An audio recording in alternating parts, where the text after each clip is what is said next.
de mon message ce matin, si on peut juste augmenter un peu. Le titre de mon message ce matin, c'est « Que fais-tu encore là ?» Dis avec moi, que fais-tu encore là? Regarde ton voisin, dis-lui, que fais-tu encore là? Non, regarde bien ton voisin dans les yeux, dis-lui, que fais-tu encore là? Donne-moi encore un peu de volume, Dis avec moi, que fais-tu encore là? Dis avec moi, que fais-tu encore là? On peut y aller ou pas? Dis avec moi, pasteur, je te pardonne. Alors, on va quand même lire avant de pouvoir commencer.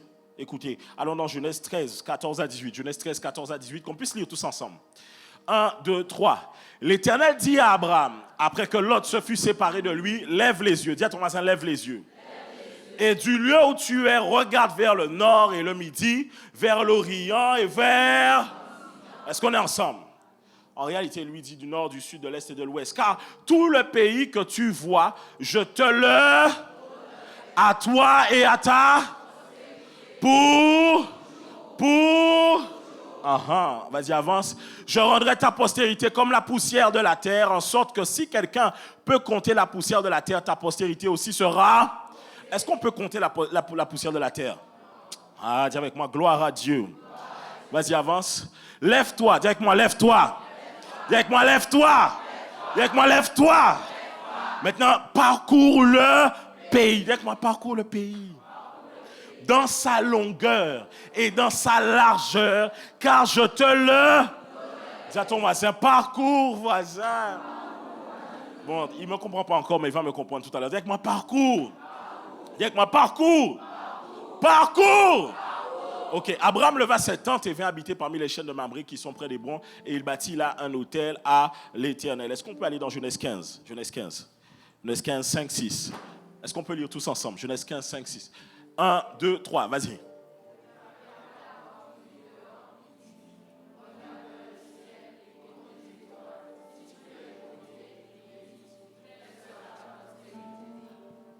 Abraham eut confiance. Qui? Remets juste avant. Et après l'avoir conduit dehors, il dit, regarde vers le ciel et compte les étoiles si tu peux les. Et lui dit, telle sera ta... vas-y, avant, mais le verset après. Abraham eut confiance en l'Éternel qui lui... Je ne sais pas, il y a quelqu'un... Vraiment, la personne qui rate le message ce matin, c'est grave.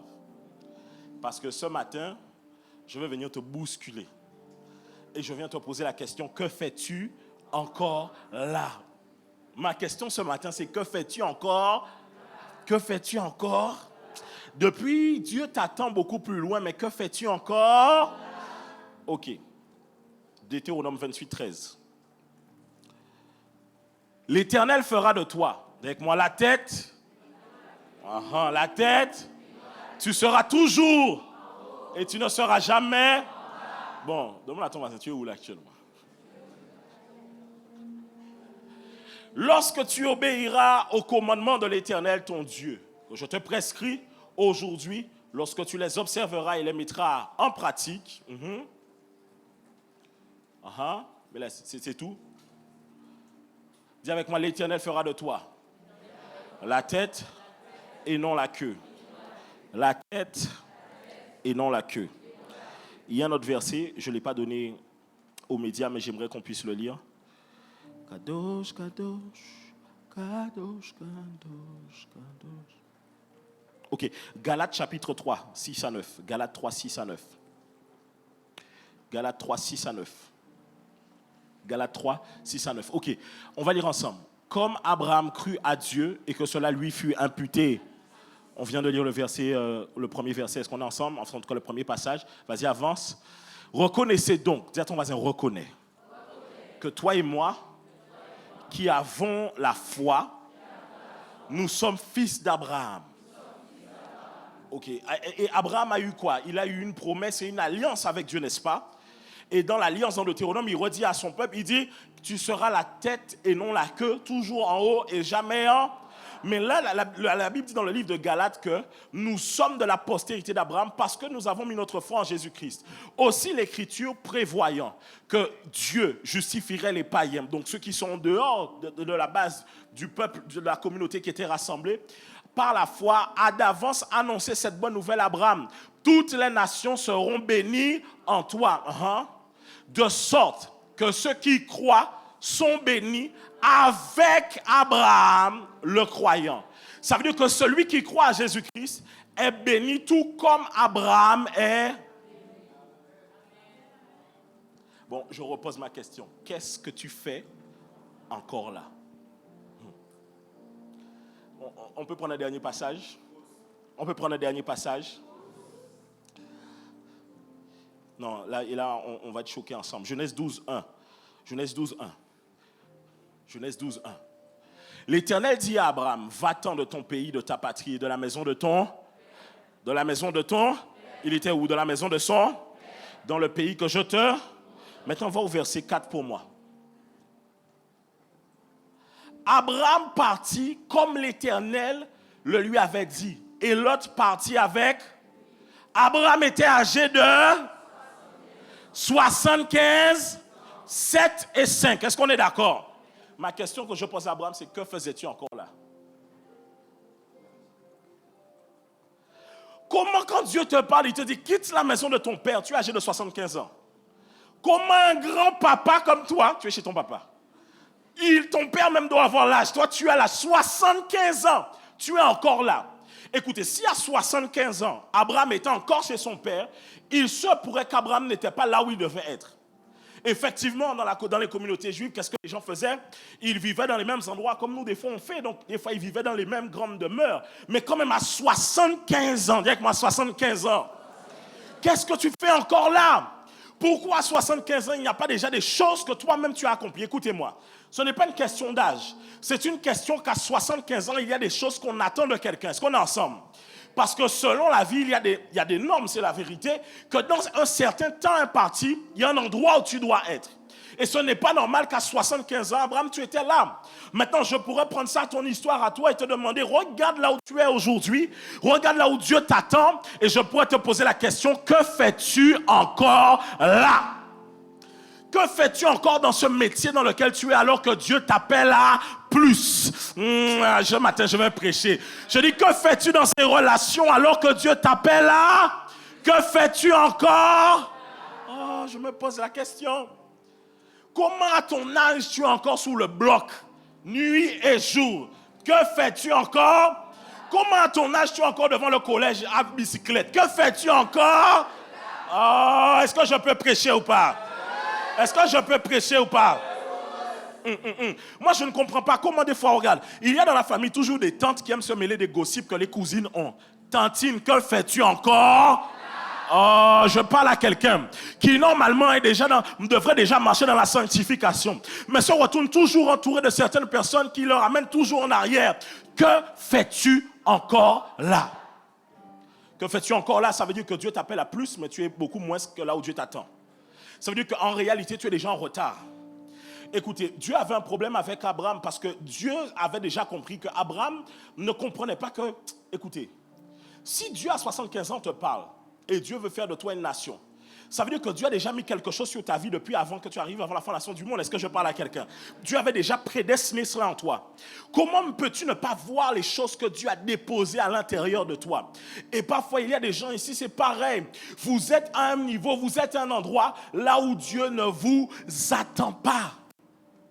Mais le problème, c'est qu'on vous a menti.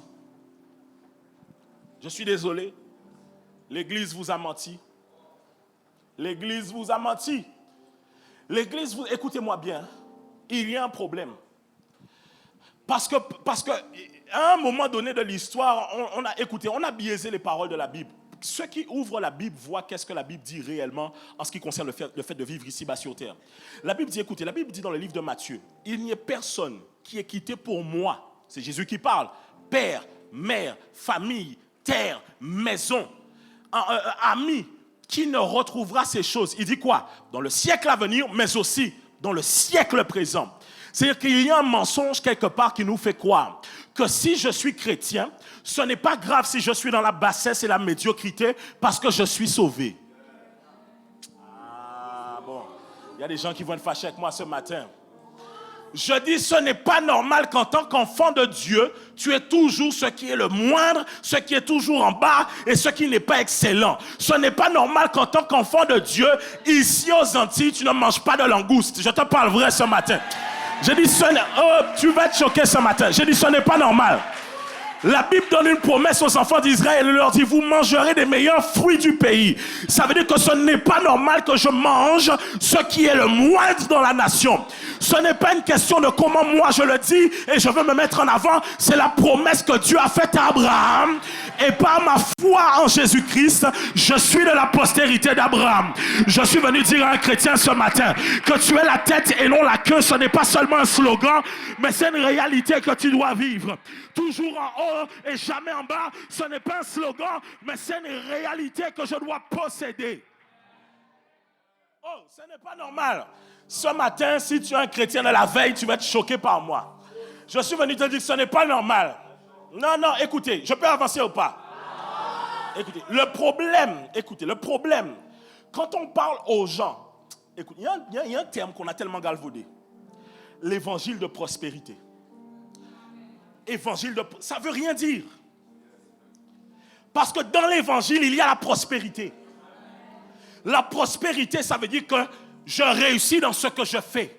La main de Dieu est avec moi. Ça veut dire que quand tu dis évangile de prospérité, c'est un pléonasme. L'évangile, c'est déjà la prospérité. La Bible dit que Dieu s'est fait pauvre afin que l'on soit. Mais tu vois, quand on arrive à cette partie-là du verset, les gens disent que c'est symbolique. Pourtant, la Bible dit aussi que par ses meurtrissures, nous sommes... Pourquoi ce n'est pas symbolique là? Dieu n'a aucun problème et il faut que tu enlèves ça de ta tête. À voir ses enfants être bien ici-bas sur terre. Toi-même, tu veux le meilleur pour tes enfants, mais tu imagines que Dieu ne veut pas le meilleur pour toi. Quelle folie et quelle foi que l'on t'a prêché. Qu'est-ce que l'on t'a dit qui te fait croire qu'en tant que chrétien, la sainteté, c'est la pauvreté? C'est pas vrai? C'est pas vrai. Là où il y a la pauvreté, il n'y a pas le bien. Il y a la drogue, il y a les vols, il y a la prostitution. La pauvreté n'est pas de Dieu. Ah bon, ce matin, peut-être que les gens ne vont pas m'aimer, mais je vais te prêcher. Je suis venu te bousculer ce matin et je viens changer ton système de pensée parce que ma question pour toi, c'est que fais-tu encore là? Depuis tant d'années, tu es encore dans ce job qui ne ressemble pas à ce que Dieu a déposé en toi. Tu es encore dans ces relations qui ne ressemblent pas à ce que Dieu t'appelle. Tu es encore avec ce gars qui ne ressemble pas à la destinée que Dieu t'a donnée. Tu es encore avec cette go qui n'a pas le visage de ton destin. Que fais-tu encore? Dieu m'appelle à la grandeur et à la hauteur et ce n'est pas de l'arrogance. Au contraire, c'est de la soumission à sa parole. Parce qu'il dit que je suis la tête et non la queue. Toujours en haut et pas... Ah, est-ce qu'on est ensemble ou pas? Est-ce que tu es là ce matin? Alors pousse des cris de joie pour moi. Pour le Seigneur Jésus. Écoutez, Abraham se rappelle le père de la foi. Dites-moi le père de la foi. Ça veut dire qu'il y a des actions qu'il a posées qui l'ont amené à prendre une certaine stature qui lui permettent d'être appelé le père de la foi. Écoutez, quand on dit le père de la foi, ça veut dire que ce qu'il représente est une stature qui lui permet d'être le père et l'initiateur de quelque chose. Est-ce qu'on est ensemble? On est ensemble? Est-ce qu'on est ensemble? Mais Abraham était dans une zone de stagnation, dans sa patrie, dans son pays, dans la maison de son père. Écoutez-moi, la question que fais-tu encore là ne vient pas répondre à une question géographique, mais vient répondre à une question spirituelle. Parce qu'avant de changer le travail physiquement, tu dois changer le travail spirituellement. Ce matin, je suis content, dans la joie, parce que tu vas changer. Je dis, écoute, avant d'aller quelque part, spirituellement, tu dois déjà être là. Tu ne peux pas accéder à quelque chose que tu n'as pas déjà vu. C'est la raison pour laquelle il dit à Abraham, parcours le pays du nord, du midi, de l'orient. Pourquoi? Parce qu'il veut que Abraham puisse voir ce qu'il va posséder. Tu dis que je veux que telle entreprise puisse m'employer. Mais tu n'as jamais vu l'entreprise. Tu n'es jamais allé dans les locaux. Tu n'as jamais vu les employés. Tu n'as jamais regardé d'interview je ne sais, mais jamais, tu ne t'es jamais écouté. L'Église a un problème parce que l'Église a laissé des choses que la parole de Dieu dit au monde. Et qui fait que maintenant, quand tu parles d'une certaine manière, on croit que c'est le monde qui a inventé, alors que ce n'est pas le monde qui a inventé, c'est Dieu qui en a parlé. Le fait de visualiser n'est pas quelque chose que le monde a inventé, c'est ce que Dieu a inventé. Quand il voulait faire comprendre à Abraham comment sa postérité allait être, il lui dit, lève les yeux et regarde les étoiles du ciel. Il voulait l'amener à voir et à visualiser. Quand il parle à Ézéchiel, il lui dit, fils de l'homme, que vois-tu? Donc ma question pour toi, c'est que vois-tu? Le problème aujourd'hui, c'est que tu es dans une zone de stagnation. Et le problème de la zone de stagnation, c'est que comme tu es en mouvement, tu crois que tu avances. Or, ton mouvement n'est pas assez nécessaire pour avancer avec la génération dans laquelle nous sommes. Donc tu es en train de stagner. Écoutez, Abraham était peut-être resté tel qu'il est à cause de ces fameuses phrases que tu connais, les phrases qui disent « Waouh, tu es resté tel que tu es, tu n'as jamais changé, waouh ». Et toi, quand on te dit « Tu es resté le même », tu dis « Ah ouais, moi je suis un vrai ». Tu es un faux. Tu es un faux. Si après 10 ans, tu es le même, cela veut dire que tu n'as pas changé. Si tu n'as pas changé, c'est que tu n'as pas évolué. Or, la Bible dit que nous allons de gloire en gloire et de victoire en victoire. Alors, lorsque quelqu'un me dit « j'ai changé », je lui dis « gloire à Dieu ». Parce que je ne peux pas être la même personne que j'étais il y a 5 ans. Quelque chose doit changer à l'intérieur de moi. Écoutez, tout ce qui ne grandit pas est amené à mourir. Tout ce qui ne porte pas de fruits est amené à mourir. Ça veut dire que je ne peux pas me dire que... Écoutez, comment les chrétiens... Non, on parle beaucoup. On va arrêter de parler ce matin. Mais dans les faits, on ne voit rien de ce que les promesses de Dieu demandent. Tu dis aux gens, sois chrétien, Jésus va changer ta vie. Mais quand on voit ta vie, on se demande, est-ce que Jésus change les vies? Écoutez, je vous parle et je vais vous dire la vérité. La bénédiction, ce n'est pas seulement une affaire de parole. Ça doit se voir dans la vie de quelqu'un. Est-ce que je peux pousser ou pas? Vous vous mentez à vous-même si vous ne pensez pas qu'avoir des terres, avoir des maisons et du matériel, ce n'est pas la bénédiction. C'est le résultat de la bénédiction. Si la Bible dit que Job était béni, c'est parce que Job possédait des choses. La Bible n'aurait jamais dit que Job était béni. Pourquoi Satan va devant Dieu par rapport à lui pour lui retirer des choses? C'est parce qu'il possède des choses. Ça veut dire quoi? Écoutez, un chrétien qui est béni, on doit voir ça dans la vie de tous les jours. Ce n'est pas normal je vais te le dire et ça va te choquer. Ce n'est pas normal qu'un chrétien soit pauvre. Ce n'est pas normal. Peu importe ce que tu penses aujourd'hui, mais je vais venir te bousculer. Laisse-moi te dire une chose. Quand tu es pauvre, tu ne peux pas donner la meilleure nourriture à tes enfants. Quand tu es pauvre, tu ne peux pas leur donner la meilleure école. Quand tu es pauvre, tu n'as pas les meilleurs soins de santé. Quand tu es pauvre, il y a des choses avec lesquelles tu pars en moins. Est-ce que je suis venu condamner celui qui est en situation de pauvreté? Non, je suis venu te dire qu'il y a plus. Et qu'est-ce que tu fais encore là? Le problème, c'est que tu ne comprends pas que ça doit déjà changer à l'intérieur de toi pour pouvoir changer à l'extérieur. Écoutez, oui, moi je crois, et je le crois, que les chrétiens doivent pouvoir posséder. Voici, je reviens à l'évangile de prospérité. Le problème, maintenant, si on revient au terme évangile de prospérité, le problème, le voici. Le problème, c'est quand on parle d'évangile de prospérité, ou qu'on parle, je ne vais même pas dire évangile de prospérité, c'est tellement galvaudé. Quand on parle de prospérité, le problème, c'est que seul le prédicateur, on voit la prospérité dans sa vie. C'est ça le problème. Si un prédicateur parle de prospérité, mais le peuple qui est devant lui ne rentre jamais dans la prospérité, il y a un problème. Maintenant, ce que tu dois comprendre, c'est que je ne te parle pas de prospérité pour moi, je te parle pour toi. Parce que c'est bénéfique de te voir vivre différemment. Il y a des prières que tu n'auras pas. Il y a des sujets que tu ne vas pas amener devant moi. Il y a des choses que tu ne diras pas. Est-ce que je parle à quelqu'un? Dis à ton voisin pour moi, dis du voisin. Ce n'est pas la peine de filmer, ni d'enregistrer le pasteur. Ça sort sur YouTube. Et dis, en plus, quand le pasteur te voit filmer, il prêche moins. Ah oui. Si Dieu a permis qu'il y ait des gens qui ne viennent pas, ils ne devaient pas écouter. Prends pour toi, échange. Est-ce qu'on est ensemble? Je peux avancer? Je peux avancer? Abraham était le père de quoi? Le père de quoi? Ok, la Bible dit ainsi, la foi vient de ce qu'on entend, et ce qu'on entend vient de la parole de Christ. Ok, comprenez ce que je veux dire. Quand je dis que fais-tu encore là, ce n'est pas seulement une question d'argent, c'est une question de gloire dans ta vie. Tu ne peux pas être, écoutez, c'est la vérité. Il y a des gens, vous n'avancez pas parce que vous êtes le plus grand, le plus fort de tous ceux qui vous entourent. Et vous vous complaisez là-dedans. Et ce qui fait que vous n'avancez pas parce que vous pensez que vous êtes déjà loin. Alors qu'il y a des gens qui sont beaucoup plus avancés que vous et qui peuvent vous tirer à aller beaucoup plus loin. Ce n'est pas qu'une question d'argent, ce que je parle. Je parle de, on voit le fait que Dieu te bénit, on le voit dans tous les domaines de ta vie. On le voit dans tes relations, on le voit dans ta famille, chez tes enfants, on le voit financièrement, matériellement, on le voit dans la terre que tu possèdes. Écoutez, je vous le dis tout le temps et je vous le répète, si l'argent, les possessions, les relations sont si mauvaises, pourquoi le diable ne vous en donne pas beaucoup? L'Église est arrivée à croire que ces choses sont mauvaises alors que le diable te tape tous les mois dessus. Tous les mois, tu es étranglé financièrement. Tu crois que c'est Dieu? C'est lui qui t'étrangle? Dieu n'est pas un étrangleur. C'est le diable. Et je suis venu dire à quelqu'un ce matin que quelque chose doit changer dans ta perception de toi-même. Ce n'est pas seulement une question de finances, mais le problème avec les finances, c'est que je vous assure, c'est un grand point sur lequel, aux Antilles, on nous a beaucoup menti. Et on nous a fait croire qu'un chrétien, ça, c'est pas forcément... Et ça fait que maintenant, quand les gens... Je vous donne un exemple.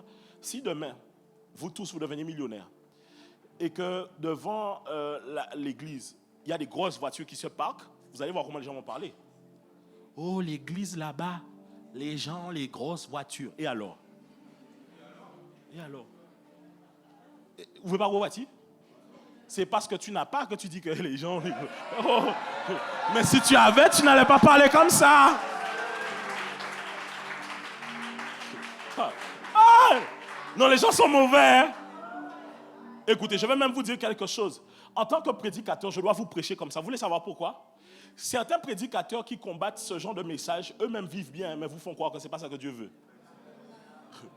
Même les chrétiens, même des fois qui combattent, le gars vit bien, il a sa belle maison, sa grande voiture, ses grandes choses. Mais il te dit non, ça c'est pas le bon évangile. Mais lui, il a ça, mais toi tu as pas. Hein? Ah Dieu, que Dieu nous délivre. Je n'ai pas dit que Dieu va te donner, j'ai dit qu'il va d'abord changer ta mentalité. Et la mentalité que tu changes te donnera une sagesse, ta sagesse te permettra d'acquérir certaines choses. C'est d'abord un problème de mentalité. Écoutez, je discutais avec quelqu'un et c'est là où je vous dis qu'à chaque fois, je vais essayer de vous challenger. La personne me parlait de 2 voitures qu'elle devait acheter. Et je lui ai dit, écoute, moi, au vu de certaines choses, tac, tac, tac, je lui parle, je lui dis, tu devrais prendre celle-là, essayer de voir plus. Elle m'a dit, oui, mais c'est quand même 1 000 € de différence. Je lui ai dit, écoute, 1 000 € c'est rien. Elle m'a dit, comment ça 1 000 € c'est rien? Elle m'a dit, peut-être pour toi, parce que ça... Non, je dis, je n'ai pas dit que pour moi, 1 000 € c'est rien. J'ai dit que 1 000 € c'est rien. Pourquoi? Parce que celui qui a la mentalité, écoutez-moi bien, je vais dire pauvreté, médiocrité, tout ce que tu veux. Tu peux mettre tous les noms que tu veux, mais je vais parler de bassesse. Lui, il voit que 1 000 € c'est beaucoup, mais ce qu'il ne voit pas, c'est que bon marché a coûté cher.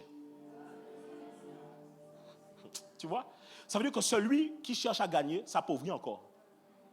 Parce qu'en fait, au final, il cherche tellement à gratter. Alors que, écoute, quand tu te dis que la différence de 1 000 €, c'est peut-être parce que ça, il y a ça en plus, ça, il y a ça en plus, j'aurai moins de problèmes là, moins de problèmes là, moins de problèmes là. C'est la raison même pour laquelle, des fois, je vous assure, écoutez-moi, il est bien de pouvoir acheter des voitures d'occasion, mais des fois pas trop, parce que certaines voitures d'occasion, tu ne sais pas ce qu'elles ont vécu. Donc tu penses faire une affaire, alors à la fin, tu ne fais pas une affaire. Même les maisons de crédit, elles te regardent et te disent, on ne veut pas ça. Parce qu'elles savent qu'il y a peut-être anguille sous roche. Est-ce que j'ai dit de ne pas avoir voiture d'occasion? Ce n'est pas ce que j'ai dit. Ce que j'ai dit, c'est que peu importe le choix que tu fais, ça doit être basé sur une mentalité qui est saine. Quand tu vas au restaurant, tu ne peux pas être assis à la table du restaurant quand la carte a été sans manière, sans classe. Tu regardes la carte bizarrement, les gens bizarrement, le serveur bizarrement. C'est le serveur qui a fait les prix. 30 € la viande. Toi aussi. Si un jour je vais au restaurant, qu'on me donne une autre cote à 5 €, je ne mange pas. Je ne mange pas. Je ne mange pas. Je ne veux pas. Je dis que quoi? Ça, c'est quelle viande? Non. Mais, écoute. Quelqu'un qui a une mentalité saine, quand il va être devant et qu'on va lui présenter l'entrecôte, voici ce qu'il va dire. Je n'ai peut-être pas les moyens aujourd'hui, et c'est aujourd'hui. Je prendrai quelque chose à hauteur de mes moyens. Celui qui a la mentalité de pauvreté, il dit quoi? Il va commencer à parler. Et tout dans le restaurant, il va critiquer. Il y a de l'eau là, il y a J là. Au final, écoute, souvent, il y a quelqu'un qui t'a invité dans un restaurant comme ça. La personne qui t'a invité dans le restaurant comme ça, est-ce que peut-être qu'elle a l'habitude d'y aller? Elle ne t'invitera plus dans les restaurants comme ça. Parce que tu lui as fait honte devant les serveurs qu'elle a l'habitude de côtoyer. À cause de ta mentalité. C'est une mentalité qui fait que vous voyez que des fois, dans une famille, dès que quelqu'un commence à avancer bien, tu as des gens qui commencent à dire il changeait voiture, il changeait vêtements, À la fin des fins, il remarque tout ce que l'autre a fait, mais pas pour aller lui dire, voisin, comment tu as fait. C'est comme ça que les chrétiens médiocres pensent que tous ceux qui réussissent, c'est les Illuminati. Tous ceux qui réussissent, c'est les francs-maçons. Donc, pas le monde va travailler sur la terre, quoi. C'est que eux. Ça veut dire qu'on ne réussit sur terre que parce que, non, la Bible, écoutez, Dieu, en fait, ce que je suis, j'ai donné ça comme titre, mais c'est parce que j'avais d'autres titres, mais ça allait être un peu peut-être trop, les gens allaient trouver ça un peu bizarre. J'avais un titre, c'était comprendre le système du royaume de Dieu.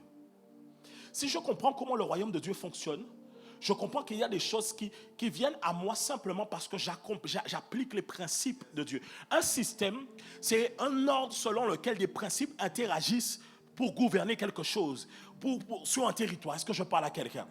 Et donc tu dois comprendre qu'il y a des principes. Dis avec moi, des principes.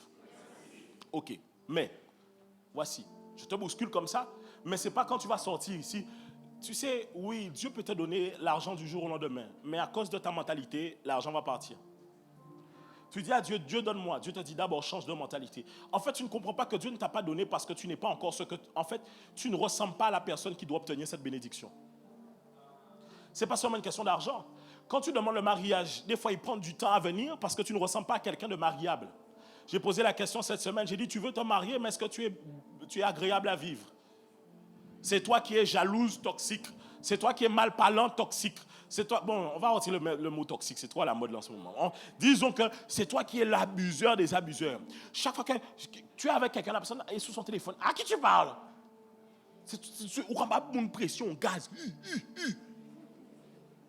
Toi-même, tu es un gars, tu parles mal aux gens. Et tu, Seigneur, je ne suis pas encore marié. Est-ce que tu es agréable à vivre? Est-ce que tu ne vas pas rendre les gens zinzin? Est-ce que tu ne vas pas devenir le sujet de jeûne et prière de quelqu'un? En fait, le problème, ce n'est pas le mariage, c'est est-ce que toi, tu ressembles à quelqu'un que Dieu doit envoyer dans le mariage. Le problème, ce n'est pas le ministère, c'est est-ce que tu ressembles à quelqu'un que Dieu doit envoyer dans le ministère. Le problème, ce n'est pas le travail, est-ce que tu ressembles à quelqu'un que Dieu va envoyer dans le travail. Écoutez, dans les offres, quand on est dans un entretien d'embauche, les gens regardent est-ce que vous ressemblez à ce qu'ils veulent avoir dans l'entreprise. Hey! À quoi ressembles-tu? C'est d'abord ce que je suis qui me permet d'avoir. Ce n'est pas ce que j'ai qui fait ce que je suis. C'est la raison pour laquelle même quelqu'un qui a beaucoup d'argent, s'il perd, il a l'habitude de ça, il sait comment avoir, il va retourner encore dans cet état de richesse. Pourquoi? Parce que l'état de richesse n'est pas venu parce qu'il a, c'est venu parce qu'il est quelqu'un. Et que son système de pensée lui permet de comprendre comment les choses fonctionnent. Mais nous, chrétiens, rababa, beaucoup de prières, mais peu d'actions, peu de choses concrètes. Ça veut dire que quand on voit réellement comment tu fais les choses, c'est pas excellent. Quand on regarde dans ton travail, c'est pas excellent. Tu es celui qui est le moins excellent dans ton emploi, le moins excellent dans ton entreprise, le caissier qui parle le plus mal aux clients, c'est toi. Chrétien, toujours la tête, jamais la queue, mais toujours la tête quand il faut critiquer les gens au travail. Toujours la tête quand il faut mal parler. En fait, tu parles de choses que tu ne ressembles même pas. Ça va changer. Il n'est pas fâché, toi aussi. On est bon? Est-ce qu'on est bon? Suis-moi bien. Tu es prêt? On peut y aller? Ok. Que fais-tu encore là? Voici. Abraham, quitte la maison de ton père. Et je ferai de toi le père de la foi. Parce qu'il dit, je ferai de toi une nation et toutes les nations seront bénies au travers de toi. Donc Abraham, quitte la maison de ton père et moi je ferai de toi un père. Donc Abraham doit quitter quoi? Un niveau auquel il est pour aller à un prochain niveau. Abraham doit quitter, et ce niveau-là ne se quitte pas parce que tu quittes quelque chose géographiquement. Ce niveau-là se quitte parce que spirituellement, tu t'es délocalisé de là où tu étais pour aller là où Dieu t'attend. Suis-moi bien, c'est très technique. Ça veut dire que Dieu, quand il veut te changer, il change d'abord ta stature. Avec-moi la stature. Dieu change dans le monde spirituel ce que tu incarnes, qui tu es, ce que tu dégages, ta position et ton enracinement et tes fondations dans le monde spirituel. Écoutez, lorsque quelqu'un dans le monde occulte, on appelle ça un chef coutumier. C'est-à-dire que dans une famille, on se lègue les choses de la spiritualité, que nous, on sait très bien que ce ne sont pas des choses à la gloire de Dieu, mais qui font appel à des pratiques occultes. Lorsqu'on se lègue ce genre de choses, on prend quelqu'un qui de base dans la famille était un frère, un mari, et on fait de lui le chef coutumier dans le monde spirituel. Quand on fait de lui le chef coutumier, on est en train de dire que c'est lui qui est établi sur toute la famille. Qu'est-ce qu'on fait? On dit de cette personne qu'elle change de stature. Elle passe d'un simple frère, mari, de là où elle était, pour devenir quelque chose de plus grand. Quand il y a élection présidentielle, un simple candidat élu change de stature. Quand il change de stature, sa voix a un autre écho. Ses décisions ont un autre impact. Qui il est engage davantage de choses. Est-ce qu'on est ensemble?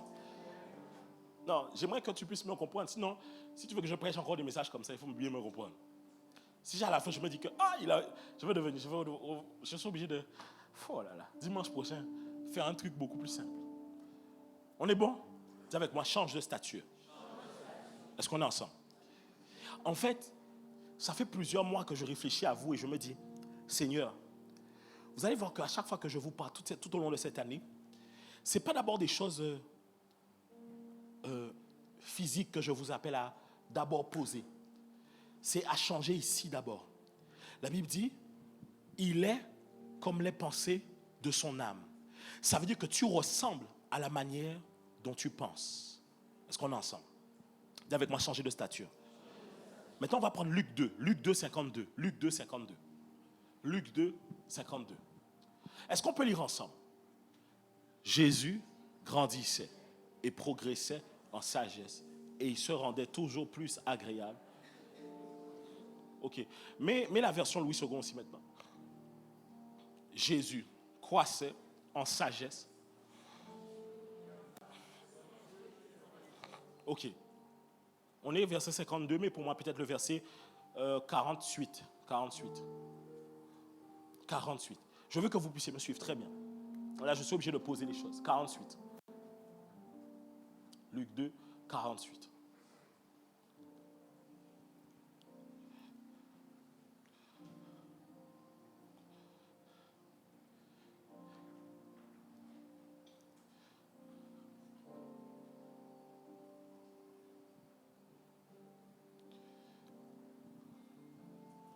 Dis à ton voisin, change de stature. Remonte, va au 46. 46. Remonte, va à 44. 44. Oh, 42.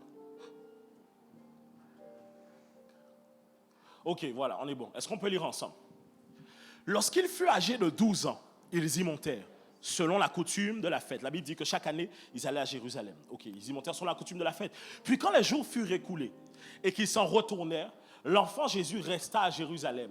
Son père et sa mère ne s'en aperçurent pas. Dis-moi, ne s'en aperçurent pas. Ok, croyant qu'ils étaient avec leur, ils firent une journée de. Donc ils ont fait combien? Une journée de. Donc ils ont déjà fait près de 24 heures de chemin. Et le cherchèrent parmi leurs parents et leurs. Vas-y, avance. Mais ne l'ayant pas trouvé, ils retournèrent à Jérusalem pour le. Donc ça fait encore une journée de. Est-ce qu'on est ensemble? Vas-y, avance. Au bout de. Ils le trouvèrent dans le temple, assis au milieu des docteurs, les écoutant et les. Ça faisait combien de jours que Jésus était là donc? Non. 5 jours. Une journée de marche, le retour. Et après, si on comprend comme cela, après avoir commencé les recherches, quand ils arrivent, au bout de 3 jours, ils le trouvent. Alors, c'est soit ça veut dire 5 jours, soit ça veut dire que ça fait 3 jours depuis le moment où ils l'ont perdu. Mais peu importe. Ça fait déjà plusieurs jours qu'ils cherchent Jésus. Tous ceux qui l'entendaient étaient frappés de son intelligence et de ses réponses. Vas-y, avance. Quand ses parents le virent et ils furent saisis d'étonnement, sa mère lui dit, « Mon enfant, pourquoi as-tu agi de la sorte avec nous? Voici ton père et moi, nous te cherchons avec angoisse. Il leur dit, « Pourquoi me cherchez-vous » Dites-moi, pourquoi me cherchez-vous? Il te cherche là où tu n'es plus. Ne saviez-vous pas qu'il faut que je m'occupe des affaires de mon... Mais ils ne comprirent pas ce qu'il leur... Ok, vas-y, avance. Puis il descendit avec eux pour aller à Nazareth et il leur était soumis. Sa mère gardait toutes ces choses dans son cœur. Ok. La Bible va dire qu'il était devant les docteurs et qu'il posait des questions. Regardez comment il posait des questions. Et qu'ensuite, des fois, il parlait, il avait des réponses et les gens étaient étonnés. Jésus a fait plusieurs jours comme ça avec eux dans le temple en train de parler. Et la Bible va dire qu'il grandissait en sagesse, en stature et en grâce. Est-ce qu'on est ensemble? La sagesse vient du terme grec sophia, sagesse, largeur et plénitude de l'intelligence. Dans mes mots à moi, j'ai dit, la sagesse, c'est l'habilité à mettre en œuvre les connaissances que j'ai pour résoudre des situations. Ça veut dire que quelqu'un peut être intelligent, mais il n'est pas sage. Être sage, c'est qu'à partir des connaissances que j'ai, je trouve des solutions. Mais il y a des gens qui sont très intelligents dans le sens, ils connaissent beaucoup de choses, mais ils n'ont aucune sagesse pour articuler tout ce qu'ils connaissent. C'est ainsi que la sagesse, la Bible dit que la sagesse vaut mieux que l'or et l'argent. Vous savez pourquoi? Écoutez, vous avez des gens qui connaissent tout sur, je vous donne des exemples, l'immobilier, le trading, ce genre de choses. Ils ont beaucoup d'informations qu'ils connaissent. Est-ce qu'on est ensemble? Tu leur poses des questions, ils sont imbattables. Maintenant, quand il s'agit d'avoir des résultats, ils ne sont pas là. Pourquoi? Parce que avoir l'intelligence, ce n'est pas avoir la sagesse. Avec les informations que j'ai, je dois être capable de les articuler pour prendre possession de ces richesses. Est-ce qu'on est ensemble? Est-ce que tu me suis ou pas? C'est là où la sagesse est une grande clé. La Bible dit que la sagesse vaut mieux que l'or, l'argent, les rubis et les diamants. La Bible dit même, écoutez, Dieu n'a pas donné à Salomon la richesse parce qu'il a demandé la richesse. Il donne à Salomon la richesse parce que Salomon a demandé la sagesse. Parce que la sagesse, c'est quelque chose qui te permet de gouverner. On est bon ou pas? Et tout à l'heure, je parlais de quoi? De stature. Est-ce qu'on est ensemble? Et quand je parle de stature, je parle du fait que spirituellement, Dieu te change d'un état pour te passer à un autre état. Mais pour passer de là à là, il te faut quelque chose de clé. C'est la sagesse. La Bible dit que Jésus avait de la stature. Dis avec moi stature, qui vient du terme grec helikia, qui veut dire métaphoriquement l'état convenable atteint pour une chose. Écoutez, vous savez pourquoi on dit que Jésus était mature? Quand on dit qu'un enfant est mature, c'est une expression qui n'est pas totalement vraie. Vous voulez savoir pourquoi? Quand on dit qu'un enfant est mature, ce n'est pas qu'on a un enfant de 10 ans devant nous qui réfléchit comme un enfant de 10 ans. Sauf qu'un enfant de 10 ans qui réfléchit comme un enfant de 10 ans, c'est un enfant mature. Pourquoi? La maturité, c'est arriver jusqu'au terme où je dois être au moment clé. Ça veut dire que quand on parle de maturité, on parle du moment où, au moment où on vient te chercher, tu es prêt pour faire ce que tu dois faire. Quand on dit qu'un fruit est mature, c'est que dans la saison des fruits, on t'a trouvé mûr. Est-ce que je parle à quelqu'un? Donc un enfant de 10 ans qui réfléchit comme un enfant de 10 ans, il est mature déjà. Mais quand on dit qu'un enfant est mature selon notre langage, c'est qu'on exprime le fait qu'un enfant de 10 ans réfléchisse comme un enfant de 15 ans. On parle de stature et de maturité quand quelqu'un réfléchit avant son temps. Donc Jésus, on dit qu'il avait de la stature parce qu'à l'âge de 12 ans, il parlait avec les docteurs. Donc quand on parle de stature, et quand je te dis que tu dois changer de stature, suis-moi bien. C'est une question de, tu dois être beaucoup plus loin que ton temps. Aïe, aïe, Seigneur. Oh non, mets ta main sur ta tête avec moi. Dis avec moi, Seigneur, aide-nous ce matin. Change nos mentalités. Dans le nom de Jésus. Écoute-moi bien. Jésus, à 12 ans, il parle avec des docteurs. Et la Bible dit qu'il impressionne les gens à l'âge de 12 ans. Ça veut dire que la sagesse qu'il avait était beaucoup plus tôt que l'âge qu'il avait. Il était en avance sur son temps. Est-ce qu'on est ensemble? Et donc, la sagesse de Jésus lui donnait une certaine stature, avance, et sa stature lui faisait avoir grâce aux yeux des hommes et aux yeux de Dieu. Ça veut dire quoi? Être agréable aux gens. C'est ainsi que vous avez des enfants, on dit, oh l'enfant là est mature. Mature, pourquoi? Parce qu'il parle beaucoup plus tôt qu'il devrait parler selon son âge. L'enfant là est mature parce que l'enfant a 5 ans, mais elle a déjà des expressions de quelqu'un qui a l'âge de 15 ans. Tu as un petit enfant qui dit, je n'en disconviens pas. Tu dis que... Tu demandes c'est pas un sorcier. Tu dis quoi? Tu as dit quoi là? Je n'en dis quoi? Et l'enfant répète, je n'en disconviens pas. Surtout regardez comment avant, quand vous avez les fichiers de l'INA qui vous montrent les enfants quand ils parlent dans les années 80, 90, 70, quand ils parlent, tu vois que le langage est beaucoup plus mature qu'aujourd'hui. Est-ce qu'on est ensemble? Suivez-moi bien. Parce qu'au préalable de mon message, je suis venu te bousculer. Et tu te dis donc, ok pasteur, j'ai compris. Je suis chrétien, je suis la tête, jamais la queue. Toujours en haut, jamais en bas. Sauf que quand tu sors à l'église ici, là, ça ne change rien. Tu as juste fait « ouais », mais ça ne change rien. Pourquoi? Parce que je ne t'ai pas expliqué comment changer de stature. Écoutez, voici ce que je comprends. L'église est en retard. La Bible dit que l'église est la lumière du monde et une ville située sur une haute montagne. Est-ce qu'on est ensemble? Lumière, la Bible dit que Jésus qui parle, je suis la lumière du monde et celui qui me suit ne marchera pas dans les ténèbres. Est-ce qu'on est ensemble? Est-ce que tu me suis ou pas? Dis à ton voisin, ça va? Ça va? Ou bien tu veux digérer encore un peu? On prend 30 secondes, on fait une pause, tu bois un peu d'eau? On peut y aller? Ok. Jésus dit, je suis la lumière du monde, celui qui me suit ne marchera pas dans l'air. Ok. Lumière, c'est ce que tu vois, tu connais de manière physique la lumière, mais métaphoriquement, la Bible explique que les ténèbres, c'est l'ignorance. Et la lumière donc vient chasser quoi? Mais qu'est-ce qui chasse l'ignorance? La connaissance. C'est ainsi que Jésus dit, je suis le chemin, la vérité et la vie. Parce qu'il y a une connaissance sur la vérité. Ça veut dire que normalement l'église est censée avoir la connaissance qui chasse l'ignorance du monde. Ça veut dire qu'à chaque fois que le monde a un défi, normalement c'est l'église qui est censée y répondre. C'est là où je dis et j'appuie que la période qu'on a passée là, c'est pas normal que l'église a fui quand les infirmiers étaient au front. C'est pas normal. Comment ceux qui n'ont pas la vie de Christ sont prêts à affronter une maladie quand ceux qui sont censés avoir la vie de Christ et soumettre la maladie sont en train de fuir? Comment des métiers ont eu le courage de se mettre en avant face à certaines choses et l'église a battu en retraite? Parce que l'église n'est plus la lumière, mais l'église est devenue comme celle qui est dans les ténèbres, marchant dans l'ignorance. Et la Bible dit, mon peuple périt parce qu'il lui manque la connaissance. Écoutez, la connaissance est une clé. Pourquoi? Il y a des gens dans la vie qui souffrent dans leur état parce qu'ils ne connaissent pas les aides qu'il y a en France. Comme ils sont dans l'ignorance des aides qu'il y a dans notre société, ils n'ont pas accès à certaines choses.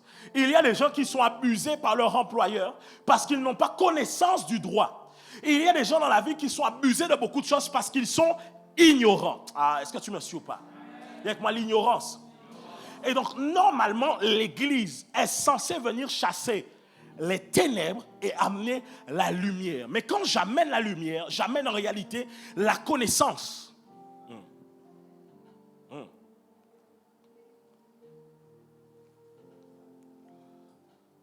Tu es la lumière du monde, donc tu es porteur de la connaissance de la vérité. Je suis la lumière du monde. Celui qui me suit ne marchera pas dans l'air. Ok. Maintenant, voici ma réponse pour toi. Écoute-moi bien. Qu'est-ce que tu fais encore là? Si tu regardes l'image que j'ai mise, c'est une image où elle est un peu sombre. C'est le soir. Dans une ruelle. Parce qu'en réalité, ce qui fait que tu es encore là aujourd'hui, c'est parce que tu es ignorant. Les apôtres arrivent et ils vont voir des gens qui ont reçu le Jésus-Christ dans leur vie, dans Actes. Je crois que je vous ai donné le verset. Il dit à un moment, les apôtres vont poser la question à ceux qui viennent d'être gagnés à Christ. Écoutez-moi bien, ils disent, avez-vous déjà reçu le Saint-Esprit? Rappelez-vous, j'avais pris ce verset-là. Regardez, il leur dit, avez-vous reçu le... Quand vous avez... Dis avec moi, avez-vous reçu le Saint-Esprit? Et regardez, ils lui répondirent, nous n'avons pas même entendu dire qu'il y ait La seule raison qui fait qu'ils n'avaient pas reçu le Saint-Esprit, c'est qu'ils n'avaient pas entendu dire qu'il y avait un Saint-Esprit. C'était leur ignorance qui faisait qu'ils n'avaient pas accès à la plénitude de l'Esprit. Ça veut dire que mon ignorance m'empêche d'avoir accès à certains états. Ok, je peux revenir à l'histoire de Jésus. Jésus grandissait en sagesse et grâce. Écoutez, tellement... Non.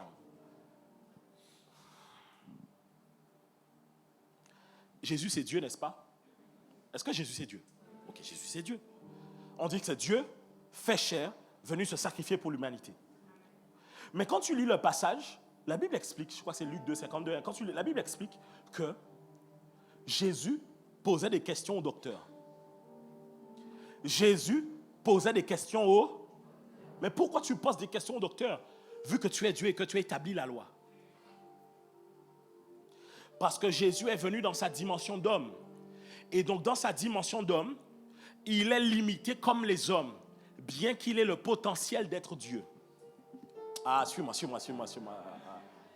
Alors, bien qu'il ait le potentiel d'être Dieu, parce qu'il est dans sa dimension d'homme, il est limité et ne peut pas agir pleinement là comme un Dieu. Pourquoi? C'est là où vous comprenez que le potentiel d'un homme ne peut être activé s'il n'a pas la connaissance. Et donc Jésus, bien que Dieu fait chair, posera des questions au docteur pour augmenter sa connaissance, pour pouvoir agir pleinement sur terre. Il est Dieu. Est-ce qu'il ne peut pas savoir ces choses? Mais il sait que sur terre, pour débloquer ce que lui-même est à l'intérieur de lui, il ne peut pas le faire s'il n'a pas une certaine connaissance de ce que Dieu a déjà dit. Ça veut dire que tu peux avoir tout le potentiel que tu veux. Mais si tu ne sais même pas que tu as le potentiel, tu ne pourras rien faire. Ça veut dire que c'est la connaissance qui te donne accès à ton potentiel. Je suis venu te dire ce matin que tu es là où tu es parce qu'il y a des choses que tu ne connais pas. Tu es au stade où tu es parce qu'il y a des choses que tu ne connais pas. Et l'église, écoutez, je vous assure, là où vous voyez que l'église a un manque, c'est que par exemple, les gens vont me dire, pasteur, je veux venir à la prière, mais ils négligent l'enseignement, alors que la Bible dit, vous connaîtrez la vérité et la vérité vous affranchira. Or, la vérité est une connaissance. Ça veut dire que sans la connaissance, tu ne peux pas grandir. Écoutez, si l'un d'entre vous dans votre travail, votre supérieur connaît moins que vous allez dire qu'il est illégitime. Si à chaque fois que vous arrivez sur un sujet et ton supérieur dit, je ne sais pas toi comment tu fais, tu vas dire, mais qu'est-ce qu'il fait là? Pourquoi? Parce qu'il n'a pas la connaissance requise pour être là où il est. Dis avec moi la connaissance. Dis avec moi la connaissance. Est-ce que tu me suis ou pas? Donc Jésus n'avait pas la sagesse simplement parce qu'il était intelligent et que cela était vu, mais aussi par sa capacité à poser des questions pour augmenter son savoir. Donc la sagesse de quelqu'un se voit, pas seulement pour aujourd'hui, mais elle se voit parce que tu sais augmenter ton savoir.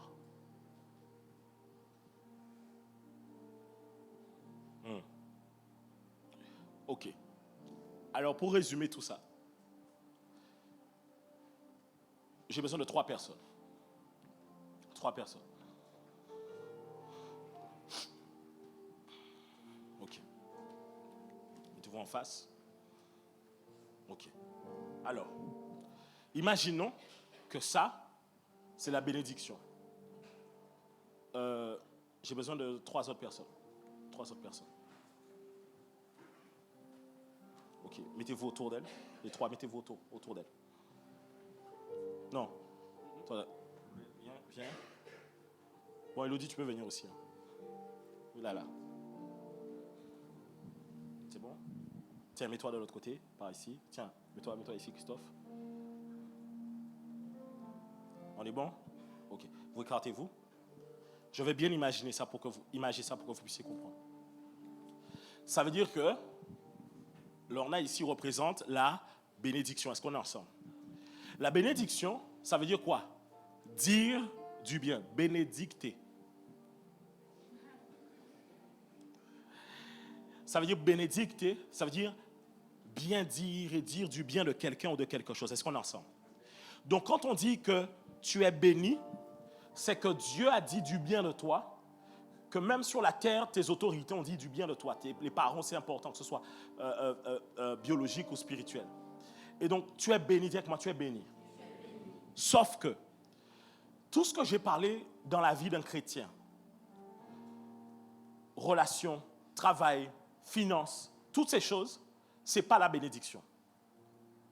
C'est le résultat de la présence de la bénédiction. Est-ce que tu me suis? Non, vous savez, hein, de temps en temps, je viens avec des messages comme ça. Je sais que ça demande à beaucoup à digérer. Mais si je ne fais pas ça, même dans votre connaissance de la parole de Dieu, du monde de l'esprit, vous allez être bloqué à chaque fois. Et quand vous allez devoir aller plus loin, si je ne vous donne pas cette connaissance, c'est normal hein, que ça paraît lourd. Parce que simplement, si je ne vous la donne pas, en fait, quand je suis en train de prêcher, même pas là, je ne prêche pas, j'enseigne. Je prêchais au début du message, mais là, j'enseigne.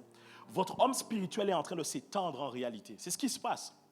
Ça veut dire que c'est comme si ce que tu reçois, ça ne fait pas encore sens parce que ton esprit doit le télécharger d'abord. Est-ce que tu me suis? Mais une fois que ça vient clairement dans ton esprit, la révélation, c'est... J'avais marqué ça, écoutez-moi bien, j'avais marqué un truc.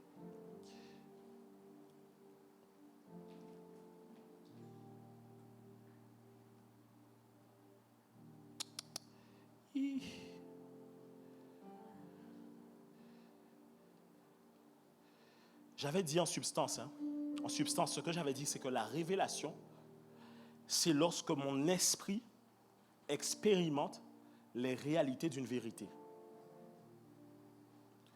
Je vais reprendre. La révélation, c'est quand mon esprit expérimente les réalités d'une vérité. Qu'est-ce que ça veut dire? Avant que ce soit physique, mon esprit expérimente ce que l'on me dit. Et ça fait ce qu'on appelle dans le monde Eureka. Comme si ça fait tilt à l'intérieur de moi. Ça veut dire que lorsque j'ai une information comme ce que je suis en train de donner ce matin, ton esprit doit pouvoir la capter pour que vraiment ça fasse un mind-blowing et tu te dises, mais effectivement, regarde, quand je te dis, ce n'est pas normal qu'un chrétien soit pauvre et que tu réfléchis à ça, ton esprit commence à dire, mais c'est vrai, c'est pas normal. À quel moment Dieu voudrait que je sois pauvre? Ça veut dire qu'à partir d'aujourd'hui, quand tu vas marcher sur la terre des vivants, tu ne marcheras pas comme si l'état de financier dans lequel tu es, c'est normal. Tu marcheras en te disant, il y a quelque chose qui doit changer. Est-ce que tu me suis ou pas? Quand je dis que Christ a été meurtri afin que je sois guéri, tu comprends que Dieu nous permet d'avoir accès à la guérison. Et donc, si je comprends ça, et la maladie ne vient pas de Dieu. Donc, je comprends que, en fait, c'est comme si mon corps commence à rejeter que je dois accepter la maladie. Donc, quand je te donne ces infos-là, c'est ton esprit qui est en train de les capter d'abord. Et voici une chose. Dis avec moi la bénédiction. La bénédiction. Yes, vas-y. La bénédiction. La bénédiction, la Bible dit, cherchez d'abord le royaume et sa justice et toutes ces choses. Vous voyez, même la Bible n'a jamais dit que Dieu ne vous donnera pas. Je ne sais pas où est-ce que les gens ont pensé que Dieu ne veut pas leur donner. Dieu veut mais vous pensez que Dieu il a un complexe de supériorité? Genre, si vous avez, il va être gêné, il va dire, « Ah, tu es riche. Ah, tu t'es marié, je suis gêné. Ah, tu es trop grand. » C'est rien pour Dieu. C'est dans votre monde à vous, physiquement, que c'est grand pour Dieu. Mais pour Dieu, c'est rien. En fait, quand Dieu ne te donne pas, c'est parce qu'il sait que ça va te perdre. Donc, il dit quoi? Cherchez premièrement le royaume. Ok. Alors, je viens te donner une connaissance. Que si tu veux avoir toutes ces choses autour de la bénédiction, tu dois d'abord chercher le royaume. Ça veut dire que, écoutez, ceux qui, après mon message, vont essayer de faire l'argent par eux-mêmes ne vont pas le faire. Ceux qui vont essayer de changer de statut ne vont pas le faire. Parce qu'ils n'ont pas compris que cherchez d'abord le royaume et sa justice, et toutes ces choses vous seront données. Ça veut dire que quand je sers Dieu, je rentre en alliance avec Dieu, Dieu relâche sur moi sa bénédiction et son alliance. Is covenant. Est-ce qu'on est ensemble? Donc sa bénédiction est accompagnée de d'autres choses. Et c'est accompagné de quoi? Voiture, finance, maison, tout ce que tu veux, peu importe, relation, mariage. Mais toutes ces choses, ce n'est pas la bénédiction, c'est le résultat de la bénédiction. Sauf que, parfois tu es béni, mais tu ne sais pas. Parce que tu es encore au stade de l'ignorance. Ou tu es en train, regarde, même quand je te parle de ce que Dieu dit de toi, dans ton cerveau, ça fait un blocage. Parce que tu acceptes tout le temps que tu es moindre. Tu sais, si ta maman, tout le temps, quand vous avez grandi, elle t'a toujours dit, vous savez, nous c'est Timoun a malheureux, hein, c'est qu'on a nouillé, hein, dans ta tête, tu es malheureux. Et naturellement, même tu te comportes comme un malheureux. C'est pas que comment dans ta tête tu imagines un malheureux? Allez, dis-moi. Comment? Tu vois, le malheureux, il a toujours le petit cœur un peu. Tu vois? Donc des fois, en fait, tu marches comme ça parce que dans ta tête, tu te vois comme un malheureux. Parce que c'est une information qu'on t'a donnée. Tu as besoin d'abord de sortir de l'ignorance. Et de pouvoir comprendre que si je ne sors pas de l'ignorance, je ne peux pas passer à une prochaine stature. Voici une chose. Voici un chef d'entreprise. Voici un employé.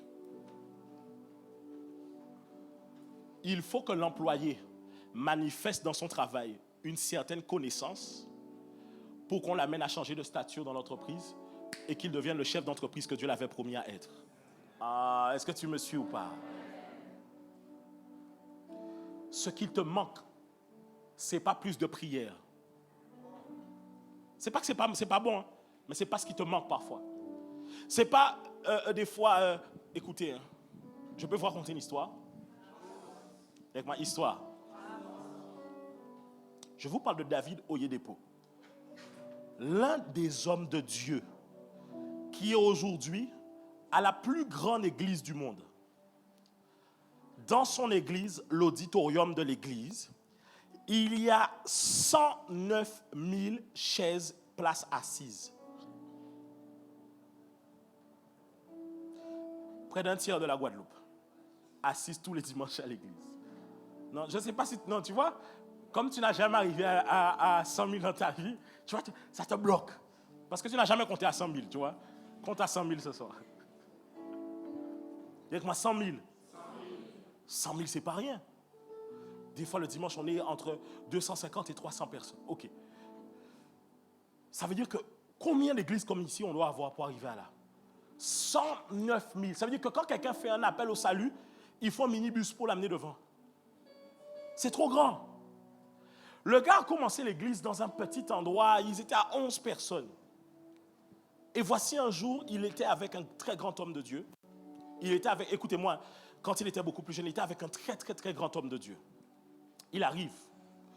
Et il se retrouve un moment à l'hôtel. Et l'homme de Dieu en question venait de faire plusieurs interventions dans plusieurs ministères, plusieurs églises. Et vous savez, des fois, les hommes de Dieu, par la grâce de Dieu, vraiment que ça m'arrive aussi, quand ils passent dans certains endroits, il y a des gens qui vont leur faire des offrandes. Est-ce que je parle à quelqu'un? Donc imaginons un serviteur de Dieu arrive, il va dans une église, il manifeste l'onction, la puissance de Dieu, il prêche l'évangile, les âmes sont gagnées. Il se peut que quelqu'un dans l'assemblée soit tellement touché, ça peut être un millionnaire, il dit, tiens pasteur, moi j'ai envie de te donner 1 million. Est-ce que vous me suivez ou pas? Non, c'est des choses qui arrivent. Gloire à Dieu. Toi, tu ne veux pas dire gloire à Dieu. Tu ne veux pas que ton pasteur... OK. Donc David Oyedepo arrive et il est dans l'hôtel avec cet homme de Dieu-là qui vient de sortir d'un Europe Tour. Est-ce qu'on est ensemble? Ils sont assis dans la chambre. Vous savez ce que l'homme de Dieu lui dit? C'était quelqu'un qui le considérait. Il lui dit, voici, il y avait un sac. Il lui dit, voici un sac. Écoutez, dans le sac, il y avait plusieurs centaines de milliers de dollars. Non, je vous parle vraiment à l'époque. David Oyedepo, c'est quelqu'un qui est vraiment assez âgé. Hein? OK. Donc, le gars vient, c'est un ministère fleurissant, et il dit à David Oyedepo, écoute, tu sais quoi? Pour ton église et ton ministère, tu vas prendre ce sac-là et tu te sers dedans pour l'église, pour le ministère et pour ta famille. Si c'est toi, tu es assis là dans la chambre, on te dit, Tacha, il y a un sac là-bas, il y a plusieurs centaines de milliers d'euros, va prendre. C'est pour toi, pour l'église, pour le ministère. Toi, tu dis que, hey! Comme dans les films de Hollywood, hey, Dieu a répondu, Dieu a répondu. Là, tu vas être heureux, n'est-ce pas? Dis la vérité ou pas? Qui va dire non? Tu ne peux pas dire non. Tu dis que quoi? Tu vas dire que là, Dieu a répondu à mes prières. Les jeunes ont fait marcher. Tu vas dire que oh, les haters vont voir. Tu vas passer à ça. Vous savez qu'est-ce qu'il a répondu? Il a dit non. Il a dit, je ne veux pas ce qui est dans le sac. Je veux ce qui t'a permis d'avoir ce qui est dans le sac.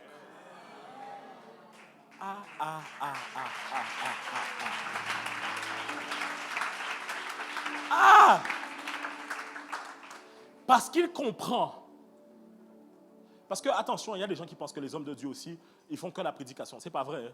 C'est pas vrai. Il y a beaucoup d'hommes de Dieu qui sont entrepreneurs, c'est juste que c'est pas ce qu'ils mettent en avant sur leur truc. Pourquoi est-ce qu'ils ont besoin de te dire ça? Eux, ils sont là pour prêcher l'évangile. Les entrepreneurs qui font, c'est pour leur famille, pour eux-mêmes. Donc il dit, écoute, il lui dit, parce que c'est un homme de Dieu qui était prédicateur, mais aussi entrepreneur. Donc il a fait des choses pendant plusieurs mois de parcours en Europe. Il lui dit, je ne veux pas ce qu'il y a dans le sac. Moi, ce que je veux, c'est ce qui t'a permis d'avoir accès à ce qu'il y a dans le sac. Parce qu'il comprend que ce n'est pas ça qui changera sa vie. Si je te donne 100 euros ce soir, tu l'as déjà brûlé. Quelqu'un m'aurait dit, pasteur, à midi même. À midi là même. Pour toi, peut-être que pour toi, 100 euros, c'est suffisant pour une semaine. Il y a des gens, leur niveau de vie leur demande peut-être 10 000 euros la semaine. Ça veut dire que peu importe ce qu'on te donne, tu finiras par le brûler. Et tu retourneras au même état que tu étais avant. Sauf que si on te donne la sagesse et la connaissance, tu sauras comment créer cela. Un homme de Dieu disait, des fois vous priez pour chasser les esprits qui sont sur le terrain où vous habitez, la maison que vous louez. Il dit, mais pourquoi au lieu de prier, vous n'achetez pas le terrain? Il dit, c'est normal que l'esprit du terrain te combat, ce n'est pas à toi le terrain.